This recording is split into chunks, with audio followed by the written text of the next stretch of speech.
ਜੈ ਮਸੀਹ ਦੀ ਭੈਣੋ ਤੇ ਭਰਾਵੋ, ਪਰਮੇਸ਼ਰ ਤੁਹਾਨੂੰ ਸਭ ਨੂੰ ਅੱਜ ਬਹੁਤ ਬਰਕਤ ਦੇਵੇ। ਆਮੇਨ। ਅੱਜ ਐਤਵਾਰ ਨੂੰ ਜਿਹੜਾ ਵਚਨ ਮੈਂ ਤੁਹਾਡੇ ਨਾਲ ਸਾਂਝਾ ਕਰਨ ਜਾ ਰਿਹਾ ਹੈਗਾ ਆ, ਇਹ ਵਚਨ ਮੇਰੇ ਵਾਸਤੇ ਬਹੁਤ ਬਰਕਤ ਲੈ ਕੇ ਆਇਆ। ਮੈਂ ਵਿਸ਼ਵਾਸ ਕਰਾਂਗੇ ਤੁਹਾਡੇ ਸਭ ਦੇ ਵਾਸਤੇ ਵੀ ਬਰਕਤ ਵਾਲਾ ਹੋਵੇਗਾ। ਸੋ ਆਓ ਦੁਆ ਕਰੀਏ ਕਿ ਇਹ ਵਚਨ, ਇਹ ਸੁਨੇਹਾ ਆਪਣੇ ਸਭ ਦੇ ਵਾਸਤੇ ਬਰਕਤ ਵਾਲਾ ਬਣ ਜਾਵੇ। ਕਿਉਂਕਿ ਯਾਦ ਰੱਖੋ, ਜਦ ਤੱਕ ਪਵਿੱਤਰ ਆਤਮਾ, ਰੱਬ ਦਾ ਰੂਹ ਇਸ ਵਚਨ ਨੂੰ ਲੈ ਕੇ ਆਪਣੇ ਦਿਲਾਂ ਦੇ ਵਿੱਚ, ਆਪਣੇ ਮਨਾਂ ਵਿੱਚ ਨਹੀਂ ਪਾਉਂਦਾ, ਤਦ ਤੱਕ ਇਹ ਵਚਨ ਬਰਕਤ ਵਾਲਾ ਆਪਣੇ ਵਾਸਤੇ ਨਹੀਂ ਬਣੇਗਾ। ਸੋ ਆਓ ਬੇਨਤੀ ਕਰੀਏ। ਪਰਮੇਸ਼ਰ ਪਿਤਾ ਯਿਸੂ ਮਸੀਹ ਜੀ ਦੇ ਪਵਿੱਤਰ ਨਾਮ ਦੇ ਵਿੱਚ ਤੁਹਾਡੀ ਹਜ਼ੂਰੀ 'ਚ ਆਨੇ ਹੈਗੇ ਆ ਅੱਜ ਦਾ ਵਚਨ ਲੈ ਕੇ। ਜਿਹੜਾ ਵੀ ਭੈਣ, ਜਿਹੜਾ ਵੀ ਭਰਾ ਇਸ ਵਚਨ ਨੂੰ ਸੁਣ ਰਿਹਾ ਆ, ਦੁਆ ਕਰਦੇ ਆ ਪ੍ਰਭੂ ਜੀ ਕਿ ਇਹ ਵਚਨ ਅੱਜ ਦਿਲ ਚੀਰ ਕੇ, ਅੱਜ ਮਨ ਚੀਰ ਕੇ ਸਾਡੀਆਂ ਰੂਹਾਂ ਦੇ ਵਿੱਚ ਜਾ ਉਤਰੇ। ਦੁਆ ਕਰਦੇ ਆ ਪਰਮੇਸ਼ਰ ਪਿਤਾ, ਬੇਨਤੀ ਕਰਦੇ ਆ ਕਿ ਜਾਣੇ ਅਣਜਾਣੇ ਤੋਂ ਜੋ ਵੀ ਸਾਤੋਂ ਗਲਤੀਆਂ, ਭੁੱਲਾਂ, ਪਾਪ, ਗੁਨਾਹ ਹੋਏ ਹੋਣ, ਸਾਨੂੰ ਮਾਫ ਕਰਨਾ, ਆਪਣੇ ਪਵਿੱਤਰ ਲਹੂ ਦੇ ਨਾਲ ਧੋ ਕੇ ਸਾਨੂੰ ਸਾਫ ਕਰਨਾ। ਪਵਿੱਤਰ ਆਤਮਾ ਜੀ, ਤੁਹਾਡੀ ਮਦਦ ਮੰਗਦੇ ਆ। ਆਓ ਹੱਥ ਚੱਕ ਕੇ ਸਾਰੇ ਜਾਣੇ ਪਵਿੱਤਰ ਆਤਮਾ ਨੂੰ ਆਖੇ ਕਿ ਸਾਡੀ ਮਦਦ ਕਰੇ। ਪਵਿੱਤਰ ਆਤਮਾ ਜੀ, ਸਾਡੀ ਮਦਦ ਕਰੋ ਤਾਂ ਕਿ ਅਸੀਂ ਵਚਨ ਸੁਣਾਉਣ ਜੋਗੇ ਹੋਈਏ, ਅਸੀਂ ਵਚਨ ਸੁਣਨ ਜੋਗੇ ਹੋਈਏ ਤੇ ਵਚਨ 'ਤੇ ਅਮਲ ਕਰਨ ਜੋਗੇ ਹੋਈਏ, ਵਚਨ 'ਤੇ ਤੁਰਨ ਜੋਗੇ ਹੋਈਏ। ਯਿਸੂ ਮਸੀਹ ਜੀ ਦੇ ਪਵਿੱਤਰ ਨਾਮ 'ਚ ਮੰਗਦੇ ਹਾਂ। ਆਮੀਨ, ਆਮੀਨ ਤੇ ਆਮੀਨ। ਪ੍ਰਭੂ ਦੇ ਬਣੋ, ਸਾਰੀ ਬਾਈਬਲ ਦੇ ਵਿੱਚ, ਪੁਰਾਣੇ ਨੇਮ ਦੇ ਵਿੱਚ, ਨਵੇਂ ਨੇਮ ਦੇ ਵਿੱਚ ਇਹ ਵਚਨ ਬਾਰ-ਬਾਰ ਨਜ਼ਰ ਆਉਂਦਾ ਆ। ਲੇਕਿਨ ਇਹਨਾਂ 30 ਸਾਲਾਂ ਦੇ ਵਿੱਚ ਜਦੋਂ ਦਾ ਮੈਂ ਪਰਮੇਸ਼ਰ ਦੇ ਵਿੱਚ ਆਇਆ, ਕਦੇ ਵੀ ਇਸ ਤਰ੍ਹਾਂ ਨਹੀਂ ਸੋਚਿਆ ਸੀਗਾ ਜਿਸ ਤਰ੍ਹਾਂ ਕੁਝ ਦਿਨ ਪਹਿਲਾਂ ਹੀ ਪਵਿੱਤਰ ਆਤਮਾ ਨੇ ਮੇਰੇ ਦਿਲ ਵਿੱਚ ਇਹ ਵਚਨ ਪਾਇਆ।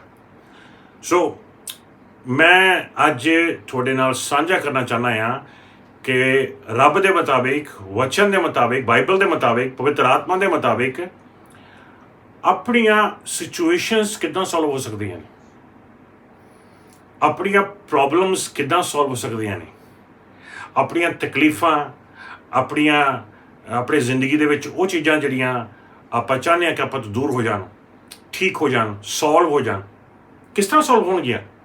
ਪਰਮੇਸ਼ਰ ਦਾ ਵਚਨ ਇੱਕ ਐਸੀ ਸੀਕਰਟ ਰਿਵੀਲ ਕਰ ਰਿਹਾ ਆ, ਇੱਕ ਐਸੀ ਗੱਲ ਦੱਸ ਰਿਹਾ ਆ, ਜਿਸ ਗੱਲ ਨੂੰ ਜੇ ਆਪਾਂ ਅਪਣਾ ਲਈਏ, ਅਪਲਾਈ ਕਰ ਲਈਏ, ਮੈਂ 100% ਸ਼ੋਰਿਟੀ ਨਾਲ ਕਹਿ ਸਕਦਾ ਹਾਂ, ਕਿਉਂਕਿ ਪਰਮੇਸ਼ਰ ਦਾ ਵਚਨ 100% ਐਕੂਰੇਟ ਆ, ਕਿ ਪਰਮੇਸ਼ਰ ਦੇ ਵਚਨ ਦੀ ਇਹ ਗੁਪਤ ਗੱਲ, ਇਹ ਸੀਕਰਟ, ਇਹ ਬਰਕਤ ਜਿਹੜੀ ਮੈਂ ਤੁਹਾਡੇ ਨਾਲ ਸਾਂਝਾ ਕਰਨ ਜਾ ਰਿਹਾ ਹਾਂ, ਆਪਣੀਆਂ ਜ਼ਿੰਦਗੀਆਂ ਦੀਆਂ ਤਮਾਮ ਮੁਸ਼ਕਿਲਾਂ ਦੂਰ ਕਰੇਗੀ, ਸਿਚੁਏਸ਼ਨਸ ਦੂਰ ਕਰੇਗੀ, ਪ੍ਰੋਬਲਮਸ ਦੂਰ ਕਰੇਗੀ ਤੇ ਆਪਾਂ ਨੂੰ ਬਰਕਤ ਆਵੇਗੀ। ਆਮੇਨ। ਸੋ ਆਓ ਸਿੱਧਾ ਪਰਮੇਸ਼ਰ ਦੇ ਵਚਨ ਵਿੱਚ ਜਾਣੇ ਹੈਗੇ, ਕਿਹੜੀ ਐਸੀ ਸੀਕਰਟ ਹੈਗੀ ਹੈ ਜਿਹੜੀ ਪਰਮੇਸ਼ਰ ਦਾ ਵਚਨ ਆਪਾਂ ਨੂੰ ਦੱਸਦਾ ਹੈ। ਮੈਂ ਤੁਹਾਡੇ ਨਾਲ ਸਾਂਝਾ ਕਰਨ ਚੱਲਿਆ ਹੈਗਾ ਹਾਂ। ਸੋ ਇਹਦੇ ਵਾਸਤੇ ਆਪਾਂ ਪ੍ਰਭੂ ਤੇ ਪੈਣੋਂ ਅਯੂਬ ਦੀ ਕਿਤਾਬ ਦੇ ਵਿੱਚ ਜਾਵਾਂਗੇ। ਜੇ ਤੁਸੀਂ ਅਯੂਬ ਦੀ ਕਿਤਾਬ ਪੜ੍ਹੀ ਹੈਗੀ ਆ ਤੇ ਅਯੂਬ ਦੀ ਕਿਤਾਬ ਤੁਸੀਂ ਪਹਿਲੇ ਚੈਪਟਰ ਤੋਂ ਦੇਖੋ ਜਾਂ ਦੂਜੇ ਚੈਪਟਰ 'ਚ ਦੇਖ ਜਾਓ ਤੇ ਪਹਿਲੇ ਦੂਸਰੇ ਚੈਪਟਰ ਦੇ ਵਿੱਚ ਤੁਸੀਂ ਦੇਖੋ ਤੇ ਧਿਆਨ ਦੇ ਨਾਲ ਤੁਹਾਨੂੰ ਪਤਾ ਲੱਗਿਆ ਵੀ ਕਿਸ ਤਰ੍ਹਾਂ ਸ਼ੈਤਾਨ ਨੇ ਆ ਕੇ ਧੱਜੀਆਂ ਉਡਾਉਣ ਦੀ ਕੋਸ਼ਿਸ਼ ਕੀਤੀ ਅਯੂਬ ਦੀ। ਤੇ ਤੁਸੀਂ ਦੇਖਿਆ ਹੋਵੇਗਾ ਵੀ ਕਿਸ ਤਰ੍ਹਾਂ ਅਯੂਬ ਦੇ ਬੱਚੇ ਮਾਰੇ ਗਏ, ਤੁਸੀਂ ਦੇਖਿਆ ਹੋਵੇਗਾ ਕਿਸ ਤਰ੍ਹਾਂ ਅਯੂਬ ਦੇ ਡੰਗਰ ਮਾਰੇ ਗਏ, ਅਯੂਬ ਦੇ ਗਧੇ ਮਾਰੇ ਗਏ, ਅਯੂਬ ਦੇ ਜਿਹੜੇ ਖੇਤ ਸੀਗੇ ਉਹਨਾਂ ਨੂੰ ਅੱਗ ਲੱਗ ਗਈ, ਅਯੂਬ ਦੇ ਘਰ ਡਿੱਗ ਪਏ, ਯਾਨੀ ਕਿ ਬੁਰਾ ਹਾਲ ਹੋ ਗਿਆ। ਇਹੀ ਨਹੀਂ ਕਾਫੀ ਸੀਗਾ, ਬਲਕਿ ਬਾਅਦ ਦੇ ਵਿੱਚ ਜਾ ਕੇ ਵਚਨ ਕਹਿੰਦਾ ਕਿ ਅਯੂਬ ਦੀ ਜ਼ਿੰਦਗੀ ਦੇ ਉੱਤੇ, ਉਹਦੇ ਸਰੀਰ ਦੇ ਉੱਤੇ ਇੱਕ ਐਸੀ ਤਕਲੀਫ, ਐਸੀ ਬਿਮਾਰੀ ਆ ਗਈ, ਐਸੇ ਛਾਲੇ ਨਿਕਲੇ ਆਏ ਉਹਦੇ ਸਾਰੇ ਸਰੀਰ ਦੇ ਉੱਤੇ, ਜਾਣੀ ਕਿ ਬਹੁਤ ਦਰਦ ਵਿੱਚ ਸੀਗਾ, ਬਹੁਤ ਮੁਸ਼ਕਲ ਦੇ ਵਿੱਚ ਸੀਗਾ। ਤੇ ਤੁਸੀਂ ਦੇਖੋਗੇ ਕਿ ਉਦੋਂ ਹੀ ਦੂਸਰੇ, ਤੀਸਰੇ, ਚੌਥੇ ਚੈਪਟਰ ਦੇ ਵਿੱਚ ਹੀ ਅਯੂਬ ਜਿਹੜਾ ਹੈਗਾ ਪ੍ਰੇ ਕਰਨੀ ਸ਼ੁਰੂ ਕਰ ਦਿੰਦਾ ਆ ਕਿ ਪਰਮੇਸ਼ਰ ਮੈਨੂੰ ਤੂੰ ਹੀਲ ਕਰ, ਮੈਨੂੰ ਤੂੰ ਚੰਗਾ ਕਰ। ਤੇ ਤੁਸੀਂ ਦੇਖੋਗੇ ਤੋਂ ਬਾਅਦ ਅੱਗੇ ਜਾ ਕੇ ਚੈਪਟਰ ਤੀਸਰੇ, ਚੌਥੇ, ਪੰਜਵੇਂ, ਛੇਵੇਂ ਦੇ ਵਿੱਚ ਵੀ ਉਹਦੀ ਪ੍ਰੇ ਨਜ਼ਰ ਆ ਰਹੀ ਆ। 7ਵੇਂ, 8ਵੇਂ ਤੋਂ ਜਾ ਕੇ ਰੱਬ ਨਾਲ ਗੱਲਬਾਤ ਕਰ ਰਿਹਾ ਆ। ਪਰਮੇਸ਼ਰ ਉਹ ਫਾਸਟਿੰਗ ਦੇ ਵਿੱਚ ਜਾ ਰਿਹਾ ਹੈਗਾ ਆ, ਪ੍ਰੇਅਰ ਕਰ ਰਿਹਾ ਹੈਗਾ ਆ। ਸੋ ਤੁਸੀਂ ਦੇਖੋਗੇ 10 ਚੈਪਟਰ ਲੰਘ ਜਾਂਦੇ ਨੇ, ਤੁਸੀਂ ਦੇਖੋਗੇ 20 ਚੈਪਟਰ ਲੰਘ ਜਾਂਦੇ ਨੇ, ਤੁਸੀਂ ਦੇਖੋਗੇ 30 ਚੈਪਟਰ ਲੰਘ ਜਾਂਦੇ ਨੇ, ਤੇ ਤੁਸੀਂ ਦੇਖੋਗੇ 40 ਚੈਪਟਰ ਲੰਘ ਜਾਂਦੇ ਨੇ, ਤੇ ਉਹ ਬਾਰ-ਬਾਰ ਪਰਮੇਸ਼ਰ ਦੇ ਅੱਗੇ ਦੁਆ ਕਰ ਰਿਹਾ ਹੈਗਾ ਆ, ਪ੍ਰੇਅਰ ਕਰ ਰਿਹਾ ਹੈਗਾ ਆ। ਯਾਨੀ ਕਿ ਲੋਕ ਵੀ ਆ ਕੇ ਉਹਨੂੰ ਕਹਿੰਦੇ ਨੇ ਵੀ ਤੂੰ ਪ੍ਰੇ ਕਰ, ਤੂੰ ਆਪਣੇ ਪਾਪ ਕਨਫੈਸ ਕਰ।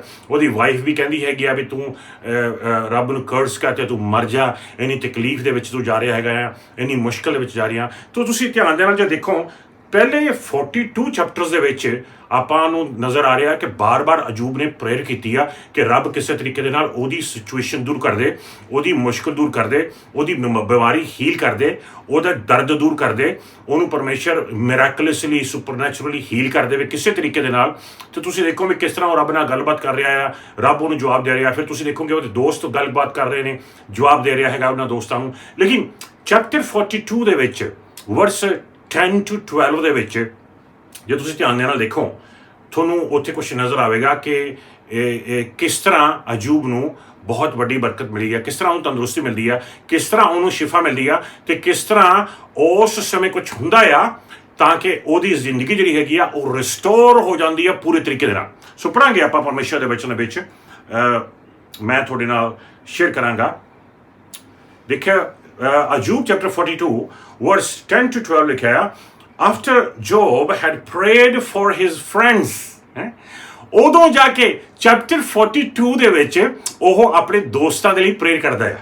ਜਦੋਂ ਦੋਸਤਾਂ ਦੇ ਲਈ ਪ੍ਰੇਅਰ ਕਰਦਾ ਆ, ਪਰਮੇਸ਼ਰ ਦਾ ਵਚਨ ਕਹਿੰਦਾ, after Job had prayed for his friends, the Lord restored his fortune and give him twice as much as he had before. All his brothers and sisters and everyone who had known him before came and ate with him in his house. They comforted and consoled him over all the trouble that the Lord had brought on him, and each one gave him a piece of silver and a gold ring. Verse 12 लिखा है, the Lord blessed the latter part of Job's life more than the former part. He had 14,000 sheep, 6,000 camel, and 1,000 yoke of ox, and 1,000 donkeys. So ਧਿਆਨ ਨਾਲ ਦੇਖੋ, ਜ਼ਬਰਦਸਤ ਬਰਕਤ ਵਾਲੀ ਗੱਲ ਹੈਗੀ ਆਪਾਂ ਨਜ਼ਰ ਆ ਰਹੀ ਇੱਥੇ। After Job had prayed for his friends, ਜਾਨੀ ਕਿ ਪਹਿਲੇ 42 ਚੈਪਟਰਸ ਦੇ ਵਿੱਚ ਉਹ ਪ੍ਰੇਅਰ ਕਰਦਾ ਰਹਿ ਜਾਂਦਾ ਆ, ਉਹ ਪਰਮੇਸ਼ਰ ਨਾਲ ਗੱਲਾਂ ਬਾਤਾਂ ਕਰਦਾ ਰਹਿ ਜਾਂਦਾ ਆ, ਉਹ ਫਾਸਟਿੰਗ ਕਰਦਾ ਰਹਿ ਜਾਂਦਾ ਆ, ਉਹ ਪਰਮੇਸ਼ਰ ਦਾ ਵਚਨ ਦੁਹਰਾਉਂਦਾ ਰਹਿ ਜਾਂਦਾ ਆ। ਲੇਕਿਨ ਚੈਪਟਰ 42 ਦੇ ਵਿੱਚ ਜਾ ਕੇ ਉਹ ਆਪਣੇ ਦੋਸਤਾਂ ਲਈ ਪ੍ਰੇਅਰ ਕਰਦਾ ਆ। ਜਦੋਂ ਉਹ ਦੋਸਤਾਂ ਲਈ ਪ੍ਰੇਅਰ ਕਰਦਾ ਆ, ਉਦੋਂ ਪਰਮੇਸ਼ਰ ਇਹਨੂੰ ਬਰਕਤ ਦਿੰਦਾ ਆ। ਜਦੋਂ ਉਹ ਦੋਸਤਾਂ ਲਈ ਪ੍ਰੇਅਰ ਕਰਦਾ, ਪਰਮੇਸ਼ਰ ਨੂੰ ਹੀਲ ਕਰਦਾ। ਜਦੋਂ ਦੋਸਤਾਂ ਲਈ ਪ੍ਰੇਅਰ ਕਰਦਾ, ਪਰਮੇਸ਼ਰ ਉਹਦੇ ਘਰ ਵਿੱਚ ਬਰਕਤ ਦਿੰਦਾ, ਪਰਮੇਸ਼ਰ ਪੈਸੇ 'ਚ ਬਰਕਤ ਦਿੰਦਾ, ਪਰਮੇਸ਼ਰ ਜਾਨਵਰਾਂ 'ਚ ਬਰਕਤ ਦਿੰਦਾ, ਪਰਮੇਸ਼ਰ ਉਹਨੂੰ ਉਹਦੇ ਜਿੰਨੇ ਵੀ ਉਹਦੇ ਖੇਤ ਸੀਗੇ ਉਹਦੇ ਵਿੱਚ ਉਹਨੂੰ ਬਰਕਤ ਦਿੰਦਾ। ਯਾਨੀ ਕਿ ਦੁੱਗਣੀ ਬਰਕਤ ਆ ਜਾਂਦੀ ਆ ਉਹਦੇ ਉੱਤੇ, ਹੀਲ ਹੋ ਜਾਂਦਾ ਆ, ਰਿਸਟੋਰ ਹੋ ਜਾਂਦਾ ਹੈ ਕੰਪਲੀਟਲੀ। ਜ਼ਬਰਦਸਤ ਗੱਲ। ਯਾਨੀ ਕਿ ਮਤਲਬ ਕੀ ਆ, ਕਿਸ ਤਰ੍ਹਾਂ ਪਰਮੇਸ਼ਰ ਆਪਣੀ ਪ੍ਰੋਬਲਮ ਸੋਲਵ ਕਰਦਾ ਆ, ਕਿਸ ਤਰ੍ਹਾਂ ਪਰਮੇਸ਼ਰ ਆਪਣੀ ਸਿਚੁਏਸ਼ਨ ਸੋਲਵ ਕਰ ਰਿਹਾ ਆ।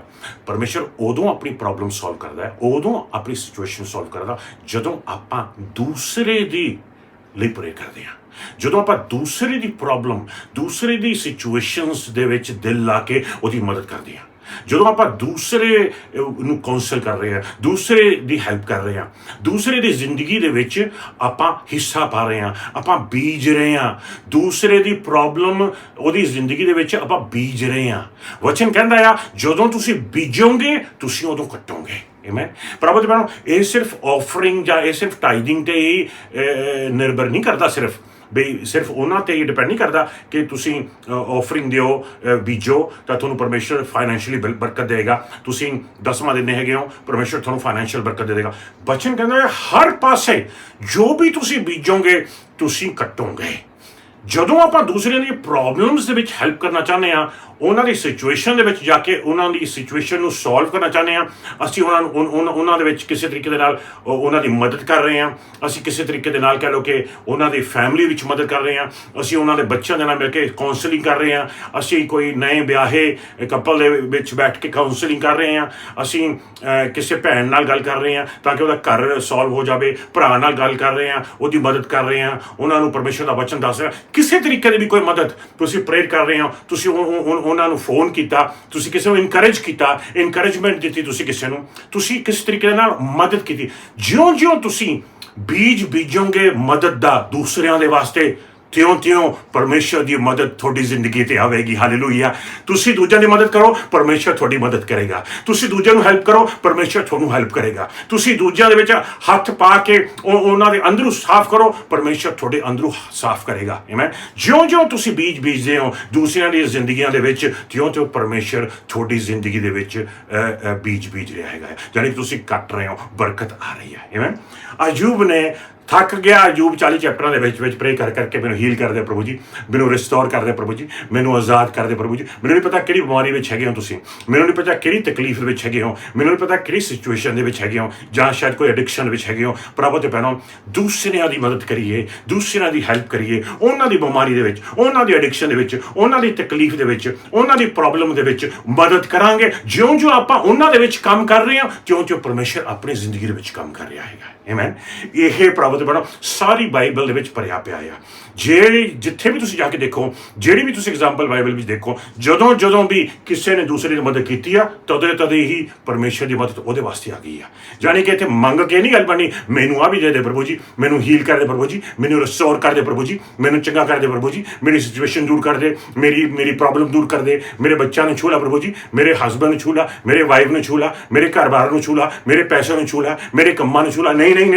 ਹਾਂ, ਇਹਦਾ ਮਤਲਬ ਆ ਨਹੀਂ ਪ੍ਰੇ ਨਹੀਂ ਕਰੀ, ਤੁਸੀਂ ਪ੍ਰੇ ਕਰੋ, ਲੇਕਿਨ ਯਾਦ ਰੱਖੋ ਪਰਮੇਸ਼ਰ ਦਾ ਵਚਨ ਆਪਾਂ ਨੂੰ ਦੱਸਦਾ ਆ ਕੀ ਸੀਕਰਟ ਆ ਬਰਕਤ ਲੈਣ ਦੀ।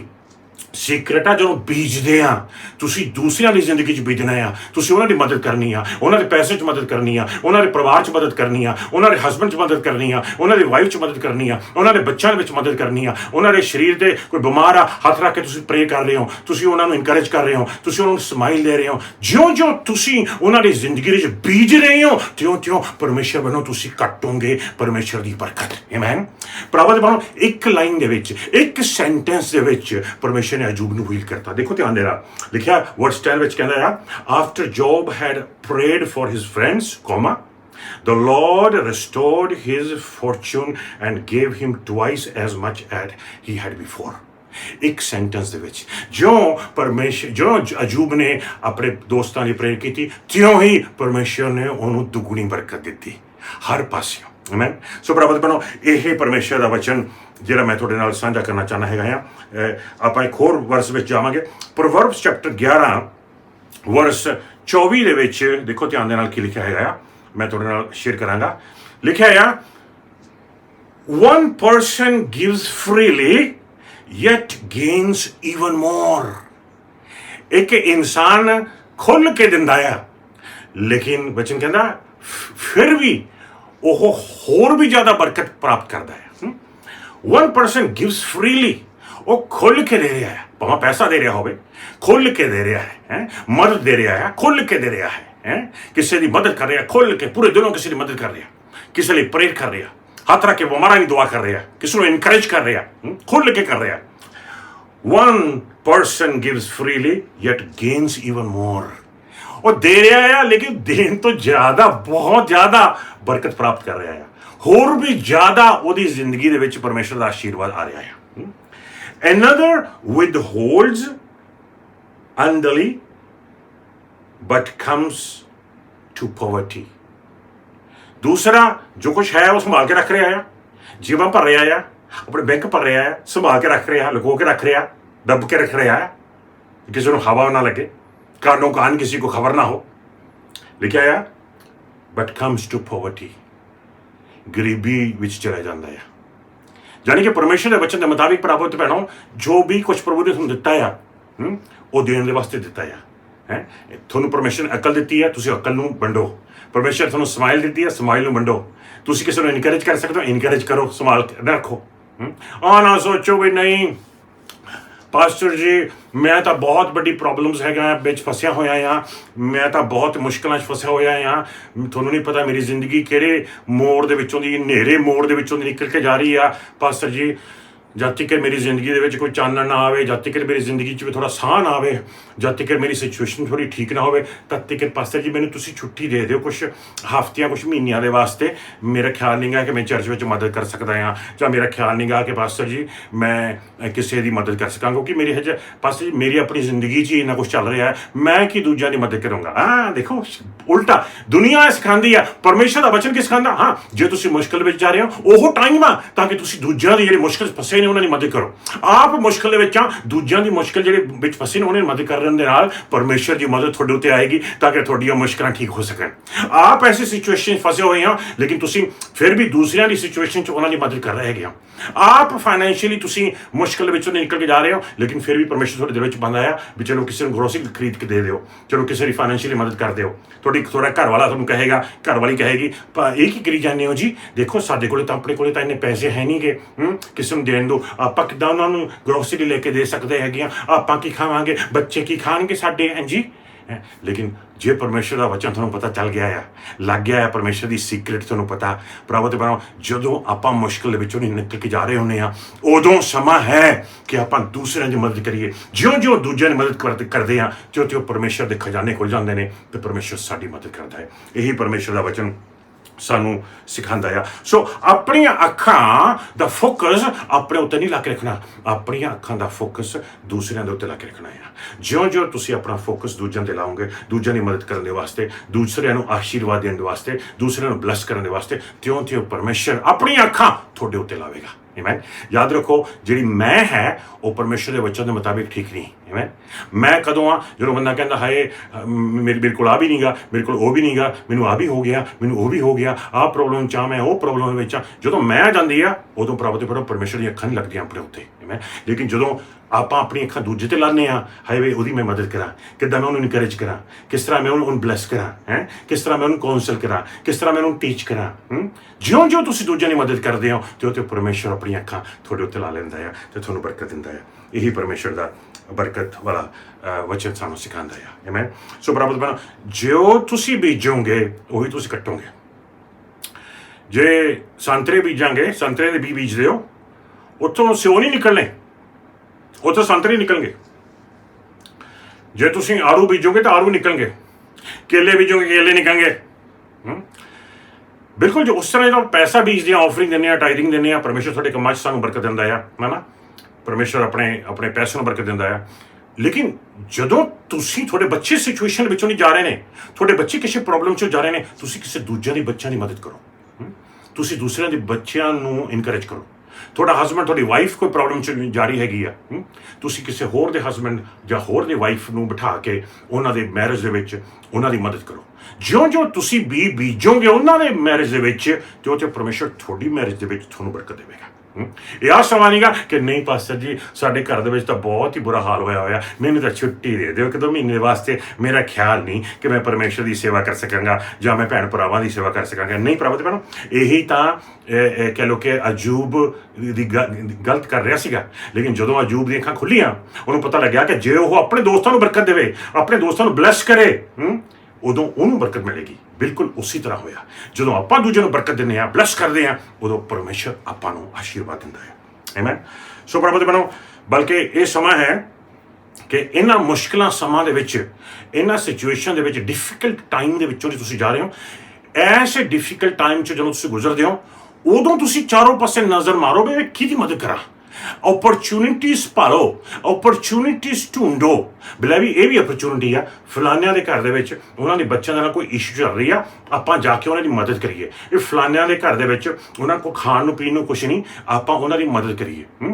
ਫਲਾਣੇ ਭਾਈ ਦੀ ਮਦਦ ਕਰੀਏ, ਇਨਕਰੇਜ ਕਰੀਏ ਫਲਾਣੀ ਭੈਣ ਨੂੰ, ਫਲਾਣੇ ਭਾਈ ਨੂੰ, ਜਿਹੜਾ ਵੀ ਐਡਿਕਸ਼ਨ ਫਸਿਆ ਆ ਜਾਂ ਕੋਈ ਸਿਚੁਏਸ਼ਨ ਫਸਿਆ ਆ, ਉਹਨੂੰ ਇਨਕਰੇਜ ਕਰੀਏ, ਉਹਦੇ ਲਈ ਪ੍ਰੇਅਰ ਕਰੀਏ। ਜਿਉਂ ਤੁਸੀਂ ਉਹਦੀ ਜ਼ਿੰਦਗੀ ਦੇ ਵਿੱਚ ਬੀਜ ਰਹੇ ਹੋ, ਤਿਉਂ ਤੁਸੀਂ ਆਪਣੀ ਜ਼ਿੰਦਗੀ ਦੇ ਵਿੱਚ ਪਰਮੇਸ਼ਰ ਦੀ ਬਰਕਤ ਕੱਟੋਗੇ। ਆਮੇਨ। ਇਹ ਪਰਮੇਸ਼ਰ ਦਾ ਵਚਨ ਆਪਾਂ ਨੂੰ ਸਿਖਾਉਂਦਾ ਹੈ ਪ੍ਰਭੂ ਤੇ ਭੈਣੋ। ਹੁਣ 2 ਕਿੰਗ ਚੈਪਟਰ 19 ਦੇ ਵਿੱਚ ਇੱਕ ਸਟੋਰੀ ਹੈਗੀ ਆ। ਉਹ ਸਟੋਰੀ ਹੈ ਇਜ਼ਰਾਈਲ ਦੇ ਜਿਹੜੇ ਲੋਕ ਹੈਗੇ ਨੇ, ਉਸ ਸਮੇਂ ਆਇਜ਼ਾਇਆ ਪ੍ਰੋਫਿਟ ਸੀਗਾ, ਤੇ ਉਸ ਸਮੇਂ ਜਿਹੜਾ ਰਾਜਾ ਸੀਗਾ ਐਜ਼ੇਕੀਆ ਰਾਜਾ ਸੀਗਾ, ਹੈ ਨਾ। ਜਦੋਂ ਇਹ ਐਜ਼ੇਕੀਆ ਰਾਜਾ ਉਸ ਸਮੇਂ ਮੌਜੂਦ ਸੀ ਉੱਥੇ, ਤੇ ਦੁਸ਼ਮਣ ਜਿਹੜੇ ਸੀਰੀਅਨ ਸੀਗੇ, ਦੁਸ਼ਮਣ ਹਮਲਾ ਕਰਨਾ ਚਾਹੁੰਦੇ ਸੀਗੇ।